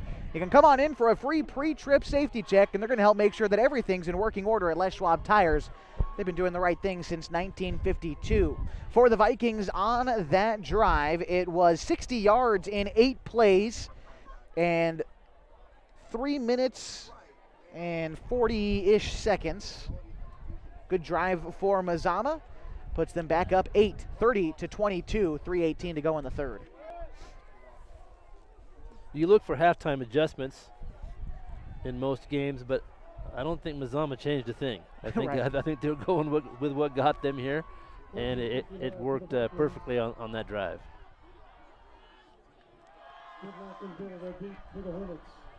Whitlock back deep along with Bennett on the kick return. The kick from Horton is up and well into the end zone for a touchback, so the Hornets take over at their own 20.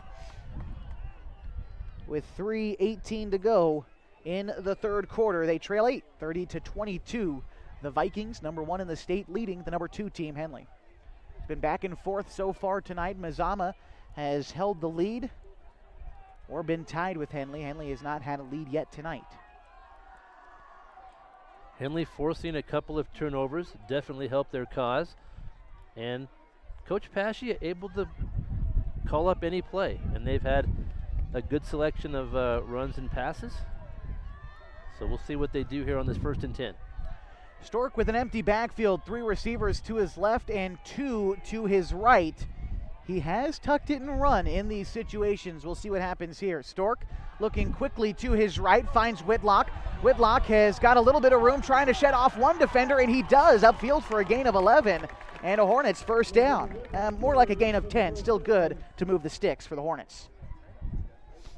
Good opening play. Anytime you can get Whitlock the ball with some space, good things happen.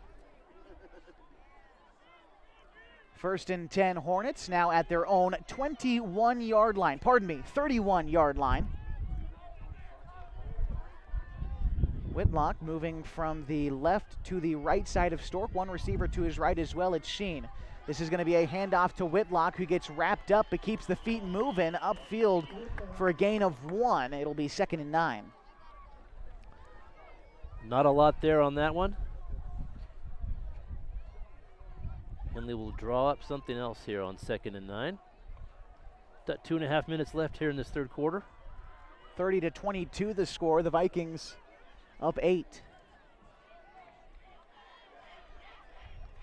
Here we go, Stork with 1 wide receiver to his left, 3 to his right, and Whitlock back there with him.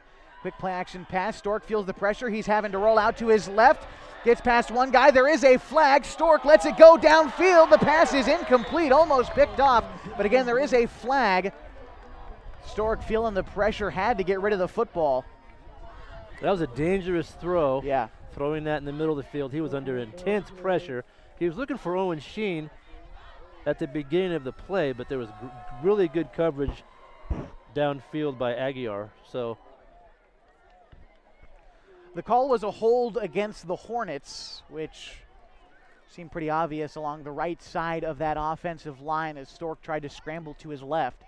And so this one is coming back a few yards. We'll redo 2nd down, although this time quite a bit further from the sticks. They did accept the penalty. All right.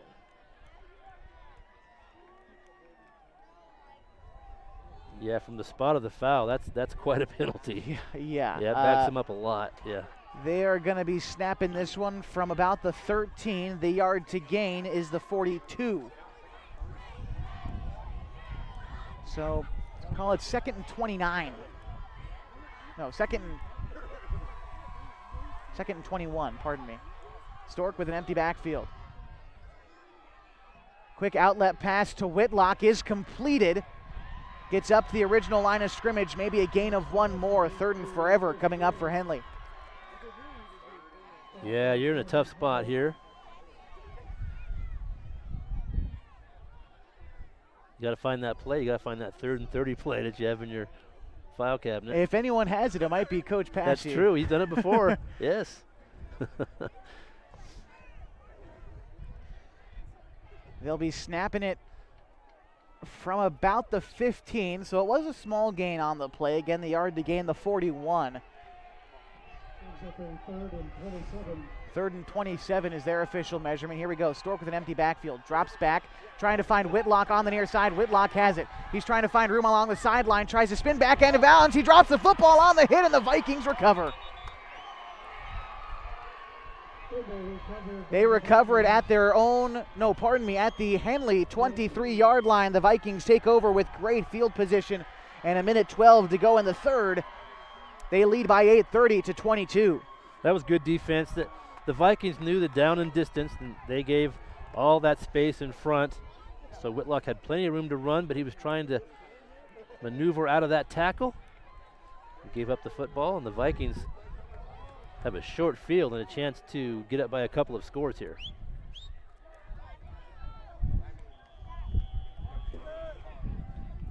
Van Gastel headed to the sidelines to have a chat with Coach Lease trying to find the play as it comes into the huddle.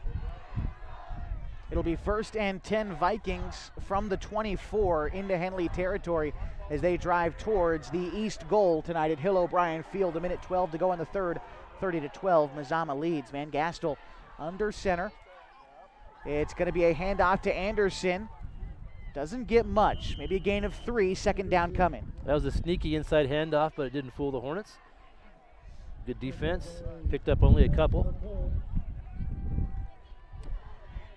They're calling it a gain of 2, but looks more like 2nd and 7 to me. Ball down at the 20. And the yard to gain is the 14.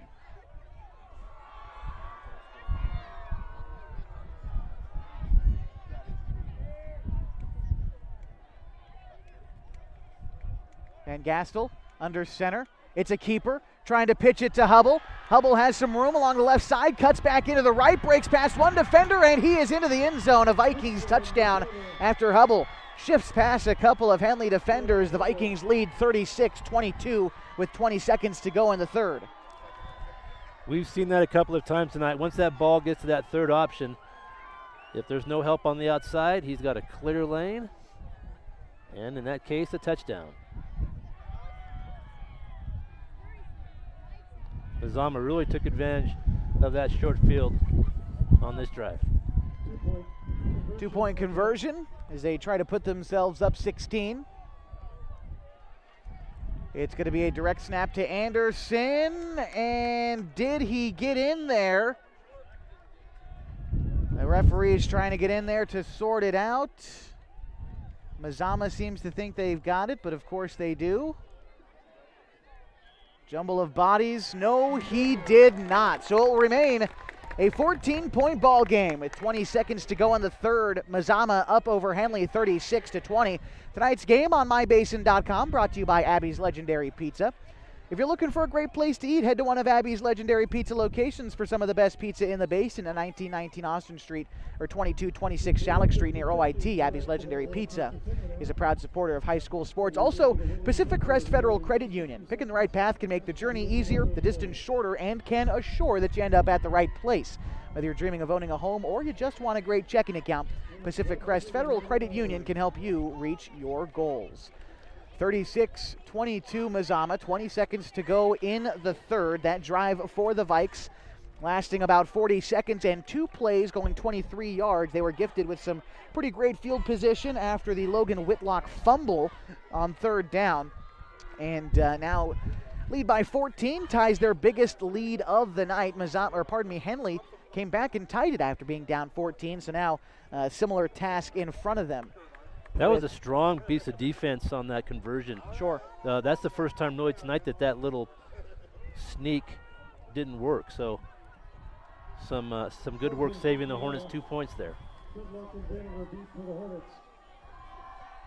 Whitlock and Bennett back to receive for Henley, and the kick. It's going to wind up in the end zone. In 20 seconds, Henley will get the win. So yeah. It seems like the wind's been against them the whole game. But they're almost there. All right, and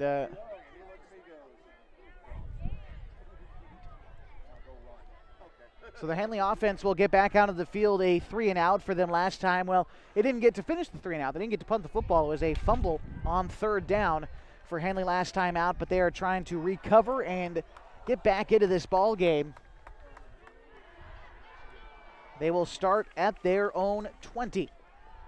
A lot of field in front of them, but they've been known to strike quickly. We'll see if they are able to do that here, trying to get back into this football game. There's 3 receivers to Stork's right, Whitlock to his left, along with Sheen. Stork takes the snap, a handoff to Whitlock. He runs right into a jumble of bodies upfield for a gain of 2, and that might end the third quarter. The Vikings lead the Hornets after 3 quarters, 36-22. Hornets have got a hill to climb as we return for the fourth quarter of action tonight on 104.3 and 960 Sports. HD video tonight on my.com.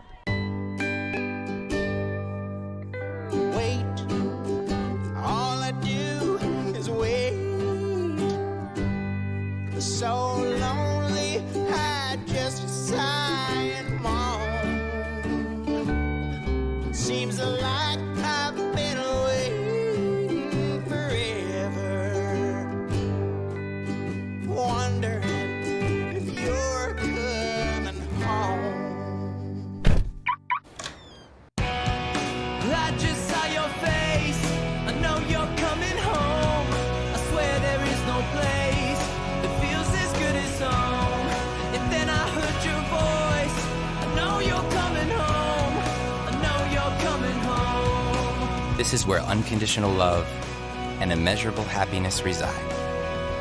This is home. Coldwell Banker, where home begins.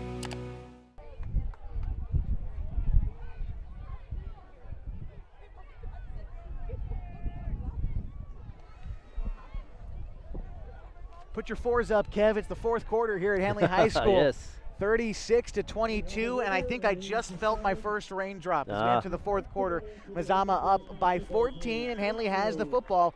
It'll be second and about 7 from the 24. Maybe the 23-yard line. Stork in an empty backfield to start the fourth quarter. Takes the snap, looking for the quick route to Sheen. The pass is caught. Sheen trying to find his way upfield before being pushed out of bounds.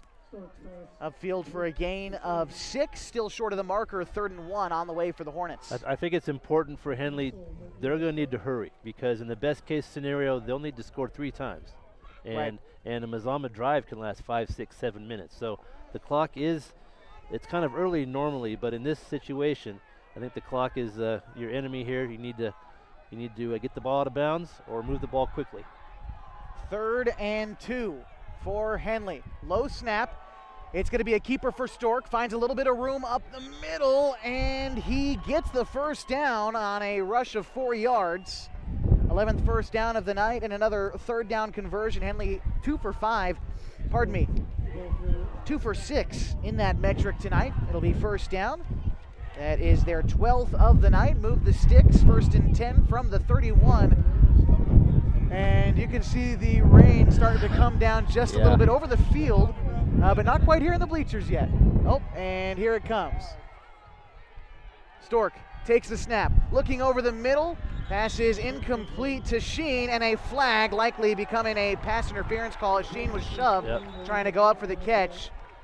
And that rain coming in a little bit sideways. Yeah, here it is. And, you know, with the rain, the temperature drops quickly too. So the players are going to be wet and cold very soon. And they'll mark off the penalty. Henley will get a break here. Seems as right as we hit 9 o'clock, which is what we were kind of waiting for. And I know 3 local time here in the Klamath Basin. And there you have it. There was that pass interference call. Coach Vic Lease out on the sidelines, upset, I think, at that pass interference call, but really no question about it. This one's moving up.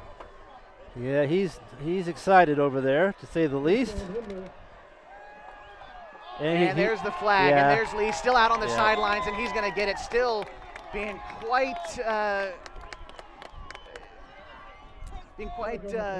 animated on the sidelines. Yeah. He lost his composure a little bit over there, and the official wasn't having it. And that'll be 15 more yards for the Hornets.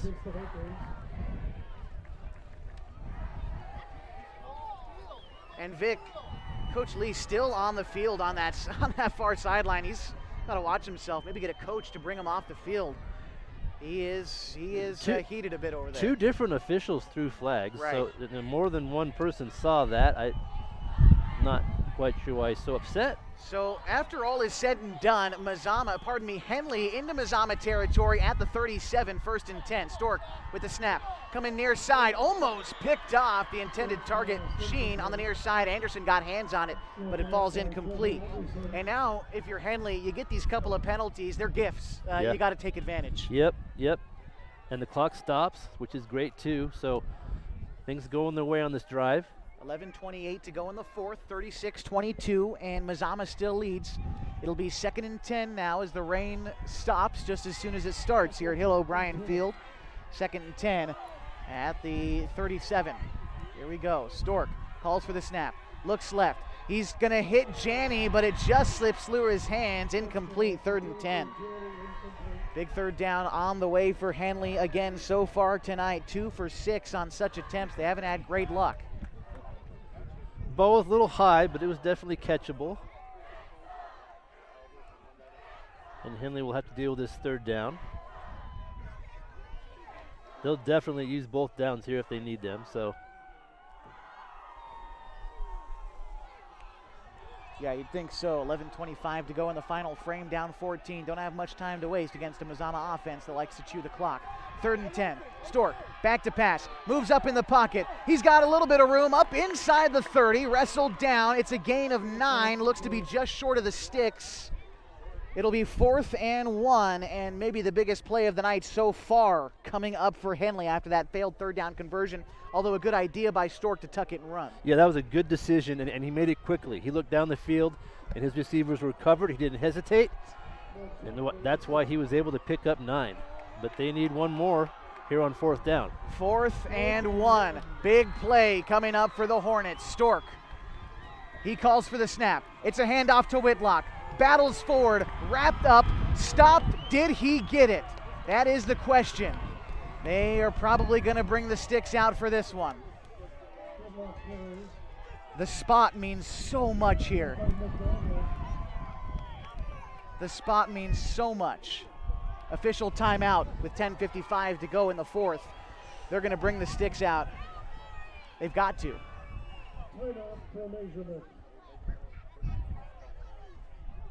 The spot is what you're looking at here as the chains come out. I didn't think he had picked it up just on first look. To me, it looked like he did. But I'm wrong all the time. So Here we go. And they got it. See, I'm wrong again. Great pickup. I'm so glad that you're wrong, Kevin. That'll be a 1st down for the Hornets. We're consistent over here. Yeah. Well, good break for Henley. And that spot meant so much. Yep. Trying to get that right about how far did Whitlock get. It'll be 1st and 10 Hornets. The clock will start now. 10:55 to go in the final frame. Henley trailing by 14. It's 1st and 10 inside the 30 at about the 27. Whitlock being kicked out. It's going to be a quick curl to Sheen on the bubble screen. He's down the sideline, and he stays in bounds for a couple of steps, finally dragged out. Call it a gain of 8 on the play to the 20, maybe down into the 19. It'll be 2nd down for Henley. That was a nice catch there by Owen. It was. And under some difficult circumstances, Henley's doing very well. They haven't run much time at all off the clock on this drive, and that's just what they need. Only about 2 minutes off the clock, Yep. not even that much, 10:39. So they took over with 20 seconds to go in the 3rd, so a little bit more than that, about 2 minutes. 2nd and 3 is the official measurement. They did get him in at the 20. And so Whitlock kicked out to his right. Stork trying to find Sheen over the middle. Sheen at the catch, into the 5, push into the end zone, and a Hornets touchdown. The timing between those two has gotten very good, very consistent. There's that route again toward the post, and he just timed it just right, so he threw the ball between the defensive backs, and Owen steps in for the touchdown.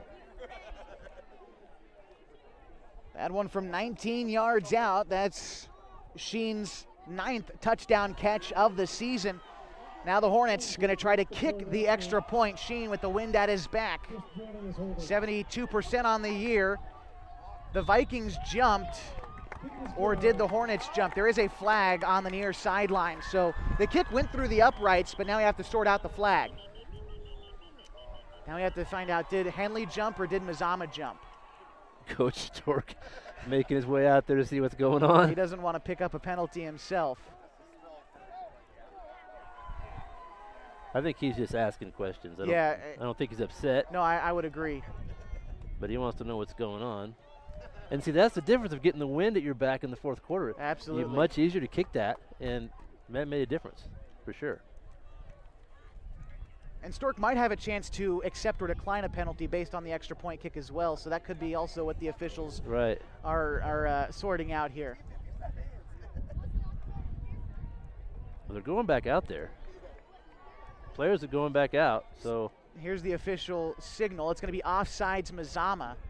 And so this will move half the distance to the goal, which would put the ball at the 1. Now the question is, does Henley feel confident to try to pick up 3 feet in a 2-point conversion to bring themselves within 6? And it looks like they're going to try the extra point. Oh, I see. Okay. That might have been, okay. It's a dead ball foul, so that kick didn't count. That's why we're re-kicking? Understood, okay. Okay. The kick from Sheen. is low, hits the goalpost, no good. It's going to stay an 8-point game. 36-28. That one hurts. That hurts. We have seen crazy things this year, and that was crazy. It hit the crossbar. Bottom crossbar, yeah. Another 6 inches, and that would have gone through. It was on the mark, just a little low, and that cost Henley a point. Henley on that drive, going 8 plays in about 2 minutes, capping it off with an Owen Sheen touchdown connection with himself and Shaw Stork from 19 yards out. For Shaw, that is his 18th touchdown of the season. Came into tonight tied for second in the state. He's tossed 2 more this evening. Puts him at 18 total on the season. They can be really proud of that drive. I would agree. It was great offensive football. They milked the clock. They pick up the yardage when they needed it, and they end up with a touchdown. That was very well done. And they're in this game, only down 8. A lot of time left. Defensive stop here would go a long way. Yes. Each team has all 3 timeouts. Sheen to kick things off. Back to receive is Tyler Aguiar for Mazama. The kick from Sheen is up. It's going to be out to about the 15. Horton is going to take it at the 15. It's going to be a misdirection to Hubble coming along the near sideline. He's up to the 30, now to the 35. And he goes out past the 35 to maybe the 36 or 37. That's where Mazama will take over to start this very important fourth quarter possession. That was a nice run back. Horton actually received the kickoff, ran with it for a ways, and then handed the ball off. But Henley was smart to stay in their lanes and not give up a long run back. They're going to actually give him up to the 40-yard line. And so 60 yards in front of the Vikings. They've got some field to work with, and there's 10.5 to go in the final frame. They lead 8, 36-28 to Henley. Horton in motion, but it's going to be a handoff to Anderson. The ball pops loose, and Henley has it.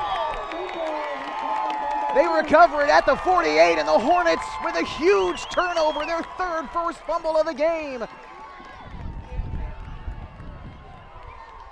Trying to see who was at the bottom of the pile. That's Emiliano Ortiz. Picking up the loose ball for the Henley Hornets. And they take possession on the Mazama side of the field with 10 minutes, 23 seconds left to play.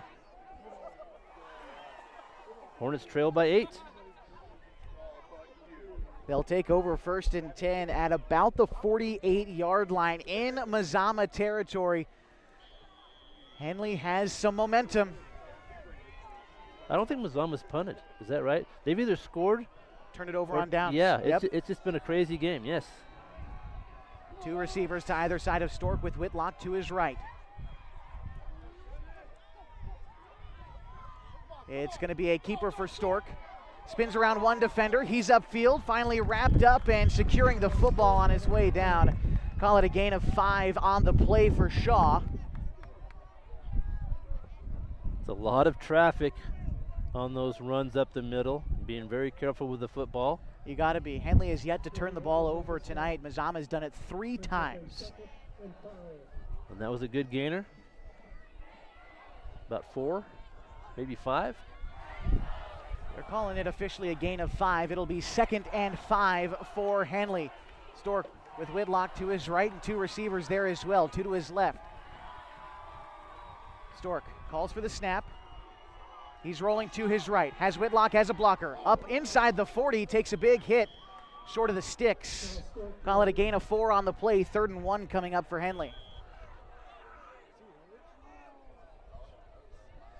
Yeah, that was a big hit on contact. It looked like he really took a shot. But he stayed down for a minute, but Shaw pops right back up. He's already back up.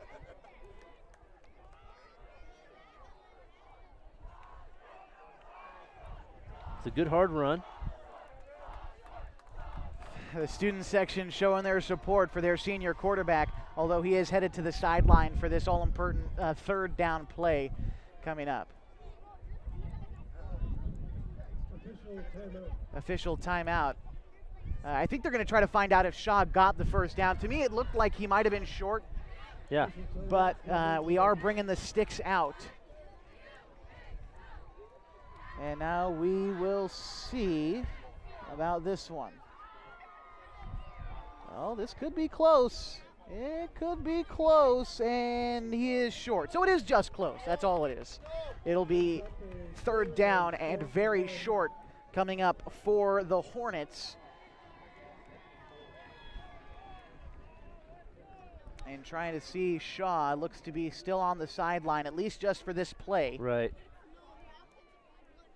I'm assuming he has to sit out one play because they stopped the game. Sure. But he is walking around on the sideline and looks to be okay. And we'll try to find out who's coming in at quarterback for Henley. The clock is not so much of an issue because Henley scored so quickly on that last possession, so that does give them a little bit of help here. 3rd and 1, Whitlock is alone in the backfield, 5 wide for the Hornets. Somewhat of a wildcat look coming out for Henley. It's going to be a keeper for Whitlock. He gets the first down. He's up inside the 25, stays on his feet. Pardon me, the 35 down to the 30. The ball pops loose along the Henley sideline, and who came away with it?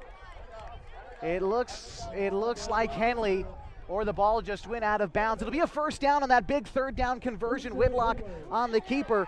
First down Hornets, their 14th of the night, and the clock is going to stop with 9:17 to go in the fourth. 1st and 10 inside the 30. It was a nice play call when your quarterback's out. Get the ball straight to Whitlock and let him take it. They're at the 27, 1st and 10, Stork back in the game. This is another handoff to Whitlock. Stays on his feet and finally brought down after a gain of 5 or 6. Whitlock keeps those legs moving. He's a tough cookie to bring down. He was really low. He was just about to put his knee down and he was able to drive out of it, pick up about 4 more. Good carry. 2nd and 5, the official measurement now inside the 25 at the 23. The yard to gain is the 19 for Henley. One wide receiver to his left. It's going to be a handoff to Whitlock, trying to find a hole. He keeps on moving. Brought down after a gain of 4. Might have been just short of the sticks inside the 20. But I think just short of the 19. It'll bring up 3rd for Henley. 8.5 minutes left to play in the game. And Henley's taking a little more clock here, and that might be by design. 3rd and 1 coming up for the Hornets. Whitlock has carried the ball a lot on this drive and carried the ball well on this drive. Let's see where the Hornets go on 3rd and 1. It's going to be another handoff to Whitlock. He gets the first down and falls forward for a gain of 4. Brought down at the Mazama 16-yard line. First down Hornets. 15th of the night. First down Hornets. Hornets line this season, they tend to kind of get stronger as the game goes on. Absolutely. Maybe they're showing a little conditioning here because they are moving the football well, running up the middle, which we haven't seen for a majority of the game. 1st and 10 from the Mazama 16. 3 receivers to the left, 1 to the right, and Whitlock behind Stork. It's going to be a handoff to Whitlock, trying to find some room. He's brought down inside the 10 at the 8. Call it a gain of about 7 or 8 on the play. 2nd down coming up for the Hornets. Whitlock just about broke loose. He did it. Brody Hubble made a tackle. That would have been a touchdown. Almost shook that one loose. But they're inside the 10. 2nd and short. 2nd and a long 2, about 2nd and 3. This is going to be another handoff to Whitlock, trying to come around the right side. He's inside the 5, staying on his feet, getting into the end zone, and a Hornets touchdown! Whitlock carrying it in. 36-34 Vikings, 7:12 to go in the 4th quarter. He had a Mazama player on his jersey, hanging on for dear life. Whitlock just kept driving the feet and was able to get across the goal line. Wow, what a game. Whitlock picking up his second touchdown of the night, his 18th of the season, and now the Hornets down by 2, having to go for 2 here to try to tie the game with 7:12 to go in the ball game. It's going to be a sweep handoff to Whitlock, coming around the right side, into the end zone, tie ball game, 36-all with 7:12 to go in the game.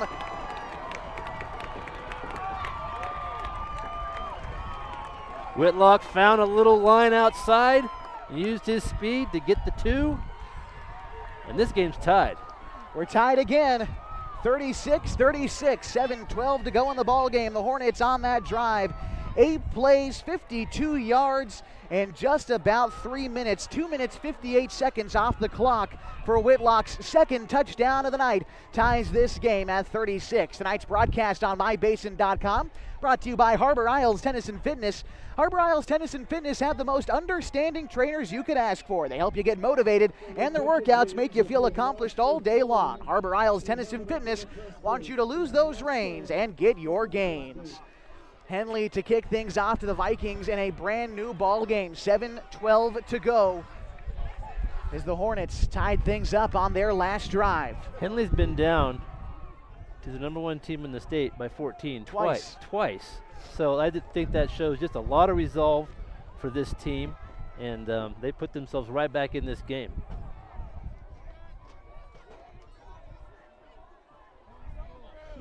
Sheen to kick things off for the Hornets. Tyler Aguiar back to receive, stationed at the 2. The kick from Sheen is a pooch kick. Gonna bounce out to the 35, and the Vikings will fall on it at the 36. That is where they will start. With 7:12 to go in the ball game, tied at 36. We haven't seen that yet tonight, the little pooch. Why not give it a try? All kinds of strange things happened. That was pretty routine catch. And Mazama have a chance now to take the lead. See if they can hold on to the football on this possession. They've coughed it up multiple times tonight on fumbles that Henley has recovered on. That's allowed the Hornets to get back into this ball game. You talk about being down by 14 twice, while fumble recoveries and great field position has been what caused this Henley offense to be able to get back into the game. That's right. It's 1st and 10, Mazama from the 37 in their own territory as they drive from right to left. It's going to be a handoff to Hubble along the near side, tries to cut himself up the middle, up for a gain of 4. It'll be 2nd and 6 as our tablecloth's starting to pick up some weight.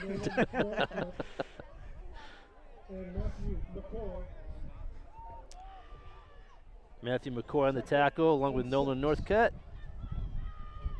Still a pretty good game for Mazama. They picked up about 4. Certainly. Yeah. Certainly, it's been a good gain and a good game so far for the Vikings. Their offense has moved the ball nicely. They've just coughed it up a bit more than I think they would have liked. It'll be 2nd and 6 at the 42. And the Vikings offense content to drain this clock. We cross the 6.5-minute mark to go in the ball game. It's going to be a handoff to Trevor Anderson, who is stopped before reaching the marker. It'll be 3rd and 1. Well, now you have to decide the spot. It looks short to me. That was a strong tackle by Matthew McCoy. He just stopped him right in his tracks. That would have been a first down otherwise. And they might get the first down out of this, and they will. That will be a Viking first down. Looked about a yard short initially, but Anderson apparently got it. Nope. Are we going to take it out to measure? Don't know. Oh, they're moving. Okay, the Sixers are moving. 19th first down of the night for Mazama. It'll be 1st and 10 from the 47. Clock continues to run as well. 6:06 to go in the final quarter. Mazama is going to be content to run this one down. They know they can control the football for this amount of time. It's up to the Henley defense to create a stop. Each team has all 3 timeouts. Under 6 minutes to go now, tied at 36. And Gastel under center. It's going to be a keeper for the quarterback. The line pushes him forward for a gain of 4. It'll bring up 2nd and 6. Mazama would like to just keep doing that and run this clock out and score and go home. You can tell that's their game plan. They're taking every second they can on the game clock. And trying to march the ball down the field. Henley needs to get a couple stops here, force a mistake, see if they can get the football back. 2nd and 6 on the way. Mazama across midfield, now into Henley territory at the 49-yard line. About midfield, middle of the hashes, I should say. And Mazama gets on the ball. Van Gastel under center now. They've got a man in motion. It's going to be a handoff to Anderson. He's got a little bit of room moving up the middle. Trucks past one defender, staying on his feet inside the 35. Brought down at the 30. Big gain. 19 yards on the carry. Mazama carrying it deeper into Henley territory. Now at their 30. 1st and 10 Vikings. 20th first down of the night. Go ahead. Janney and McCoy made the tackle. We've called McCoy's name a lot tonight as well. Made a lot of nice plays defensively for Henley. 4:44 and the clock is running. New set of downs for the Vikes. Again at the 30. Vikes getting on the ball, 1st and 10 in Henley territory. Van Gastel under center. A man in motion. It's going to be a handoff to Hubble. Wrapped up, brought down. Short gain on the play, maybe 1. 2nd and 9. What was that? Couldn't tell who made the tackle there. Oh, that was Nolan Northcutt. Crossing the 4-minute mark, left to go in the 4th, and Mazama draining clock. 36 all in the Southside Series between the number 1 ranked Mazama Vikings and the number 2 ranked Henley Hornets. This game has lived up to its billing so far, and we're in for a photo finish. The Vikings facing a 2nd and 9 situation. Van Gastel waiting to come set. They do. Horton in motion. A handoff to Anderson. Battling up the middle. Anderson brought down at the 21, maybe the 20. That's going to be really close again. Again, yeah, depending on the spot. We'll see how it goes. 3rd and 1, just short. Vikings have had success on 3rd down tonight. They are 4 for 5 so far. Approaching 3 minutes now. And Mazama will take their time. Again, both teams with 3 timeouts. I'm sure Henley would like to save their timeouts for the offense, but they might not have a choice. Now 2:50 to go. Here's 3rd and 1 for Mazama. Van Gastel under center. It's a handoff to Anderson, and he gets it. 2-yard gain, 1st down. And not much, but that's all they needed. McCoy again at the bottom of the pile. And a fresh set of downs. 8th play of the drive coming up for Mazama. They took over with 7:12 to go in the game, and there is now 2:37 to go, tied up at 36. The rain started back up. Just a couple of minutes left to play.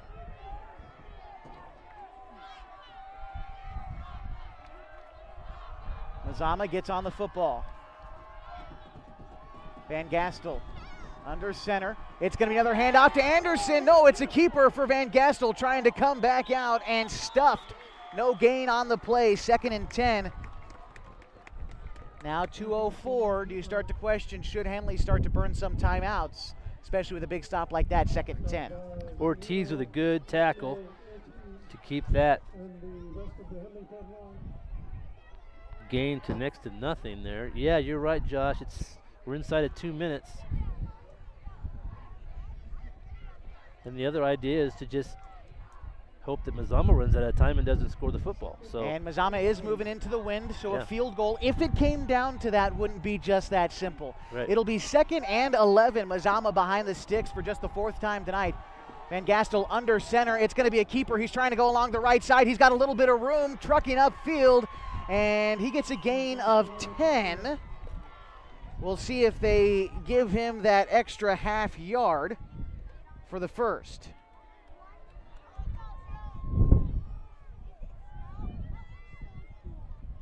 Mazama putting together a very nice drive, exactly what they needed to close out this game. The clock is still running, 1:10, 1:09. And there's a timeout. Timeout going to be taken by the Hornets. We will stick with you through this timeout. There's 1:09 to go in the ball game. We're tied at 36. Tonight's broadcast brought to you by Klamath Falls Subaru. Through the Subaru Love Promise and Subaru Share the Love events, Klamath Falls Subaru has donated thousands of dollars to dozens of hometown charities. Comfortable and not corporate. Klamath Falls Subaru, stop by and say hi. The rain coming down here at Hill O'Brien Field in the South Basin. Wind blowing in from the east, where Mazama is driving with the football. As there, if you're watching on mybasin.com, you can see the rain coming into the basin tonight. Temperatures dropping this weekend down into the 40s, and we're getting just a taste on a Friday night. Yeah. Well, this game's been everything that we expected it to be, and it's been great. We're going to have a great finish here. It's third down and about a yard. 1 minute, 9 seconds left. So Henley's going to need a stop at some point if they want to win this game. 3rd and 2, the official measurement. Inside the 10, Mazama at the 9. Yard to gain is the 7. Big play on the way. Van Gastel trying to sneak it in there, and he got it. 1st and goal, Vikings. It was not much, but once again, just enough. They're still looking at this first down marker. They stopped the clock at 1:02. It looked to me like they got it. Yep. And they did get it. It'll be 1st and goal.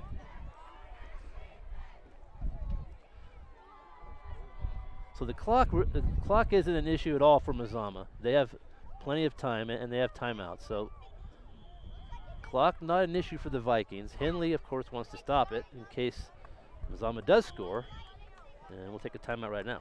Yeah, so that is their second timeout. Henley's second timeout, that is. It's 1st and goal at the 7 when we come back with 62 seconds to go in the ball game. We're tied tonight at Hill O'Brien Field as the rain still coming down tonight at Henley High School. And a reminder that tonight's broadcast on mybasin.com is brought to you by Mountain Mike's Pizza. Refuel after the game at Mountain Mike's Pizza. You've earned a pizza made with 100% whole milk mozzarella. Toppings piled so high that you'll need a mountain guide to reach the top. Mountain Mike's Pizza on Washburn near Walmart Shopping Center. Mountain Mike's Pizza.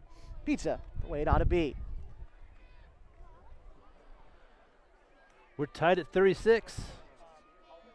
1:02 left to play. Mazama marching down the field here with a chance to score and win the ball game. And you got to wonder, with 1:02 left, Mazama, you know, they've got a kicker, Marcus Uolaford, 92% on the season. But again, you're kicking into the wind. I'm sure Mazama would like to just punch it in, but I'm sure they're confident in their kicking game as well. It's Mazama's game to lose, even at this point in the ball game. You're kicking into the wind, and now you're kicking into the rain. Right. Also, so the ball gets slippery, and there's all on the natural grass as well. Yes. So I'm sure that Coach Lease would like to do it the old-fashioned way and get 6 points. We'll see what the Henley defense can do. You also don't want to do it with too much time left. Henley does have one timeout, but they are known to strike quickly. So it's 1st and goal from the 9. And the team's back out onto the field.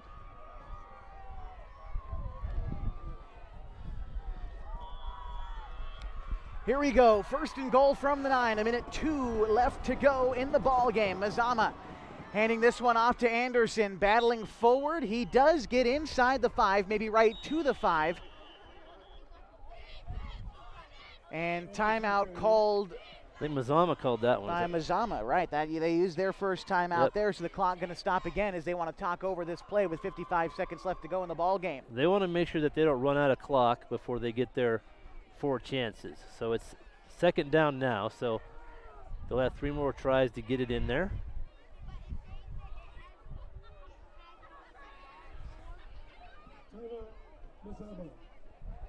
So they still have 2 left, the Vikings, 1 left for Henley. In a game that is coming right down to it. This game has lived up every bit to the hype that has been surrounding it all week and all season. Still 1 week left to go after this as well. On the schedule for Mazama is Marshfield. On the schedule for Henley is North Bend. But still, This game is not done and is far from it, even with 55 seconds to go. Henley's defense back out onto the field behind the cheers of the home supporters at Henley High School. No one's left. Everyone's still here. I wouldn't be surprised if more people shown up. It's a great one tonight. Here we go. 2nd and goal from the 4. 55 seconds to go in the game. We're tied at 36. Van Gastel under center. It's going to be a handoff to Anderson. No, a keeper for Van Gastel, stopped just short at the 1. It'll be 3rd and goal. The clock still's rolling, 46 seconds, and a timeout is called. Who is it charged to? Henley called this one. Their final timeout of the game. It's going to be 3rd and goal from the 2. And there's 45 seconds left to go. It's coming down to it. They're trying to give us as much drama as we could possibly get. We love it, right? We love the drama. Absolutely. Absolutely. It's been a great high school football game. So it's 3rd down. It's just about a yard. I mean, they're just a yard out from scoring. Right. So if they can pick up a yard, it's a touchdown for the Vikings. Henley talking it over in their huddle. Coach Alex Stork in there as well. Oh, to be a bird on the wall, or a bud on the wall rather, in that huddle. Well, I mean, you have MAZAMA in this situation. They've been going with that just snap it, run up the middle, wedge type play, and it has worked the majority of the time. So that's what you would expect to see. When MAZAMA hits the field, it'll be the 12th play of the drive. They took over with 7:12 to go, and they have held the ball for 6.5 minutes. There's 45 seconds to go in the game, and it's 3rd and goal. Vikings tied at 36. The crowd goes crazy here at Hill O'Brien Field as they try to make some noise in the final moments of this game. Van Gastel is going to hold it, bring it in. MAZAMA touchdown, flag after the play. They call the touchdown, but again, there is a flag after the fact, so we'll see how this is going. MAZAMA scores with 42 seconds. You know, I think they were just tossing the football. I don't think there was a... Was there no... Okay. Well, maybe I was wrong. I thought I saw some laundry out there, but no dice. It is 42-36. MAZAMA leads. They're going for 2 to try to put themselves up 8 with 42 seconds to go. Van Gastel with his 10th touchdown of the year. It is really coming down now. It's sheets of rain. We'll see if it affects this 2-point conversion.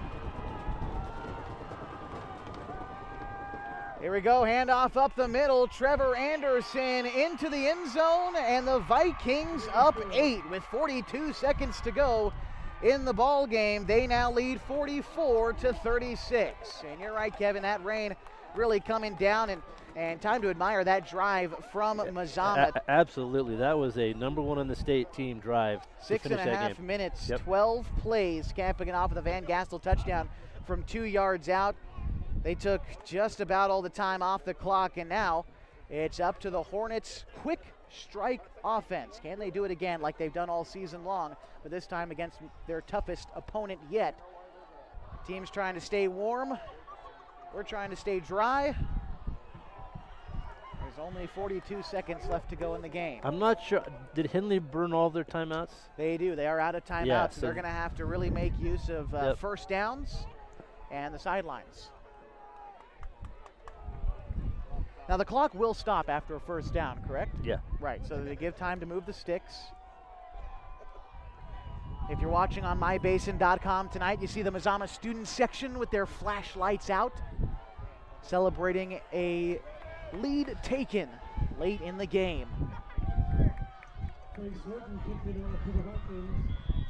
Whitlock back to receive for the Hornets. Here's the kick. It's a ground ball that's going to be fielded at the 40. Pardon me, the 35. Now coming up to the 40. The ball pops loose, but it goes out of bounds. A flag, 2 flags. And there is some action near the Henley sideline, and we'll see how this goes. There's a collision that popped the ball loose. That was a high hit. High, yeah, and you could hear what sounded to be like a helmet-to-helmet collision, and there it is. Yep. This one is going to give Henley a little bit better starting field position on their final drive of the ball game.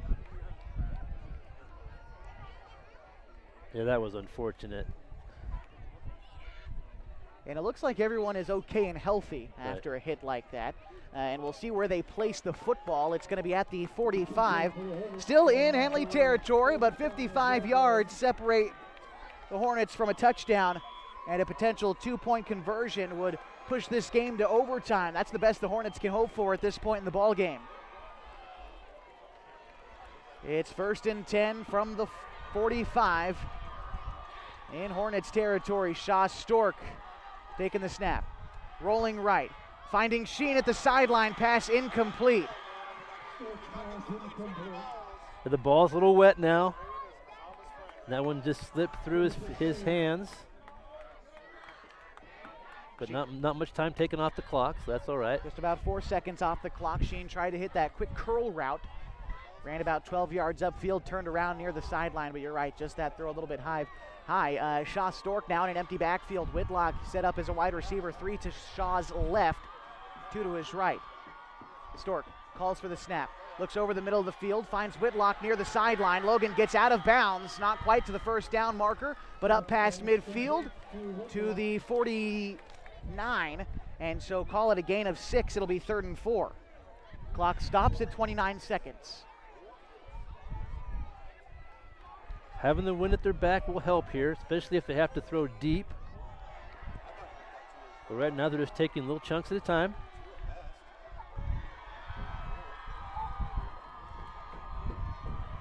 Third and 4. Stork, quick pass is intercepted by Braden Monteith.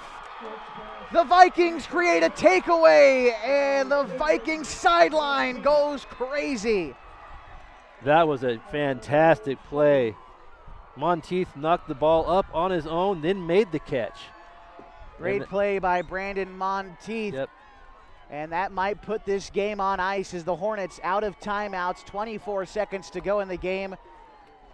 And the folks begin to stand up and head for the exits tonight at Hill O'Brien Field as Mazama takes over in the final seconds of the ball game. What a ball game, Josh. No question about it. What a ball game. And these two teams may see each other again. So yeah, and we will talk about that possibility coming up in the post-game show on 104.3 and 960 Sports with HD video on mybasin.com tonight. 24 seconds, and the Vikings preparing for victory formation. That's how you want to end every football game, and that's how the Vikings will end this football game tonight. Victors over the number 2 ranked Henley Hornets, 44-36 the final. We'll be back with post-game coverage tonight on 104.3 and 960 Sports. HD video tonight on mybasin.com. Keep it here. Sports was kind of defined me as a person. I loved to play every sport I could possibly play. The Abbeys was really the family stomping ground for all of our community. Saturday afternoon soccer tournaments, we'd head over to Abbeys afterwards. And then when we got up into middle school, on our way home, we'd stop at Abbeys after basketball games. When I go home, I want to see 2 things when I drive through Winston. I want to see my Abbeys, and I want to see my high school. And those are the 2 memories that stick out the most to me. The innocence of youth. Is there anything any better? But soon they'll be in high school and facing all the same challenges you faced. How to make friends, how to fit in, how to be cool. We want our children to have everything they'll need to live fulfilling and productive lives. Make sure the kids in your family are among the more than 120,000 participants here in Oregon who take part in high school sports or activities. Threads. There are many threads that run through our region. There are churches and schools and Little League teams that bring us together and bind us into communities. There are roads and cars, there are houses and jobs and businesses, all woven together to make the fabric of our communities. There are financial threads that are part of that tapestry as well. For over 80 years, it's been our pleasure to be headquartered here, providing financial services to generations of our friends and neighbors. From that first savings account, to retirement planning, and all of the cars and houses and groceries in between, we keep your money local, investing it back into our communities, adding more threads to the fabric to make our communities stronger. Pacific Crest Federal Credit Union. Find your path.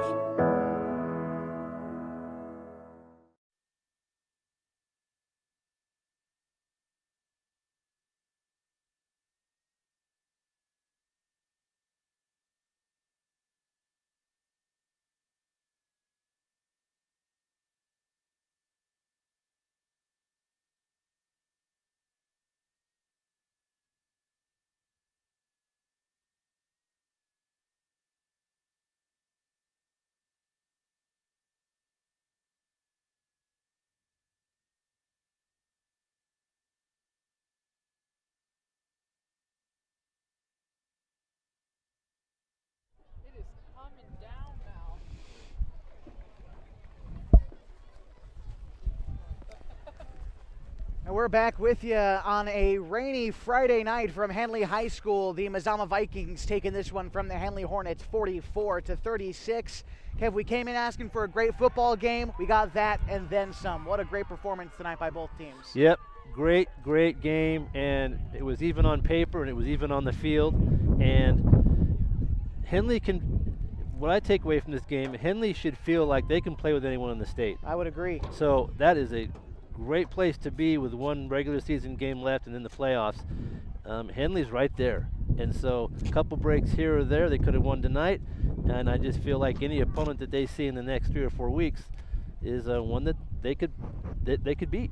They got quite a few breaks tonight. Henley's defense creating 3 turnovers tonight, and that 1 turnover at the end of the game cost the Hornets the ball game. Shaw Stork's interception on that final play. But overall, a great night for the senior quarterback.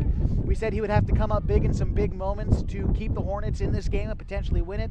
Couldn't make that final drive, but Shaw played fantastic football tonight. Yeah, they scored 36 points against Mazama's defense. I don't think anyone else has done that. And the offense looked very good. The defense, again, just stubborn, and they can play with the best of them. So I know the kids are disappointed, and it's an emotional loss, but when they get a chance to look at the game tape, they'll be proud of their performance, and they've got a lot to play for the next few weeks. Absolutely. They've got a big game coming up next week with this win. We'll take a look at what happens to the Big Sky Conference when we return on 104.3 and 960 Sports tonight. HD video on mybasin.com. The Hornets losing this one from the Vikings 44-36. The final. We'll be back on 104.3 and 960 Sports. As a matter of fact, we'll stick with you just real quickly through this break and talk about what's coming up next for each of these teams. Mazama next week against the Marshfield Pirates, and Henley next week against North Bend. Boy, oh boy, this wind is killer. And Josh, you keep talking. I'm going to build an ark. Yeah, I'm thinking we're going to need to. Holding things down. Okay, let's focus back up. Next week, a lot to play for still for both of these teams. Mazama with the win next week would clinch the conference. Henley looking to grab a big win next week against North Bend and secure home field advantage in the playoffs. Still a lot to play for next week as we're back home in the Basin. Right, and I believe Mazama's also at home against Marshfield. And we know Marshfield can play, so Mazama still has some work to do. That'll be an interesting ball game, but Henley's back here at home against North Bend, and they'll take care of business, and then we'll go on from there. All right, we will go on from there. It is time for us to get out of this rain. 44-36, the final tonight. The monsoon. Mazama taking care of business against the Henley Hornets. I'd like to thank the folks that make tonight's broadcast possible. Both athletic directors, Luke Hammond here at Henley, athletic director and football coach at Mazama, Vic Lease. Appreciate him for helping make this broadcast possible. Of course, Coach Alex Stork of the Henley Hornets. Final score tonight, 44-36. The Vikings remain perfect. The Hornets fall with to 7-1 on the season. We'll be back next week with more Hornets football on 104.3 and 960 Sports. We're blowing out of here for Kevin Petrick and Caitlin Rodriguez. I'm Josh Eldridge saying good night from the ocean here at Henley High School.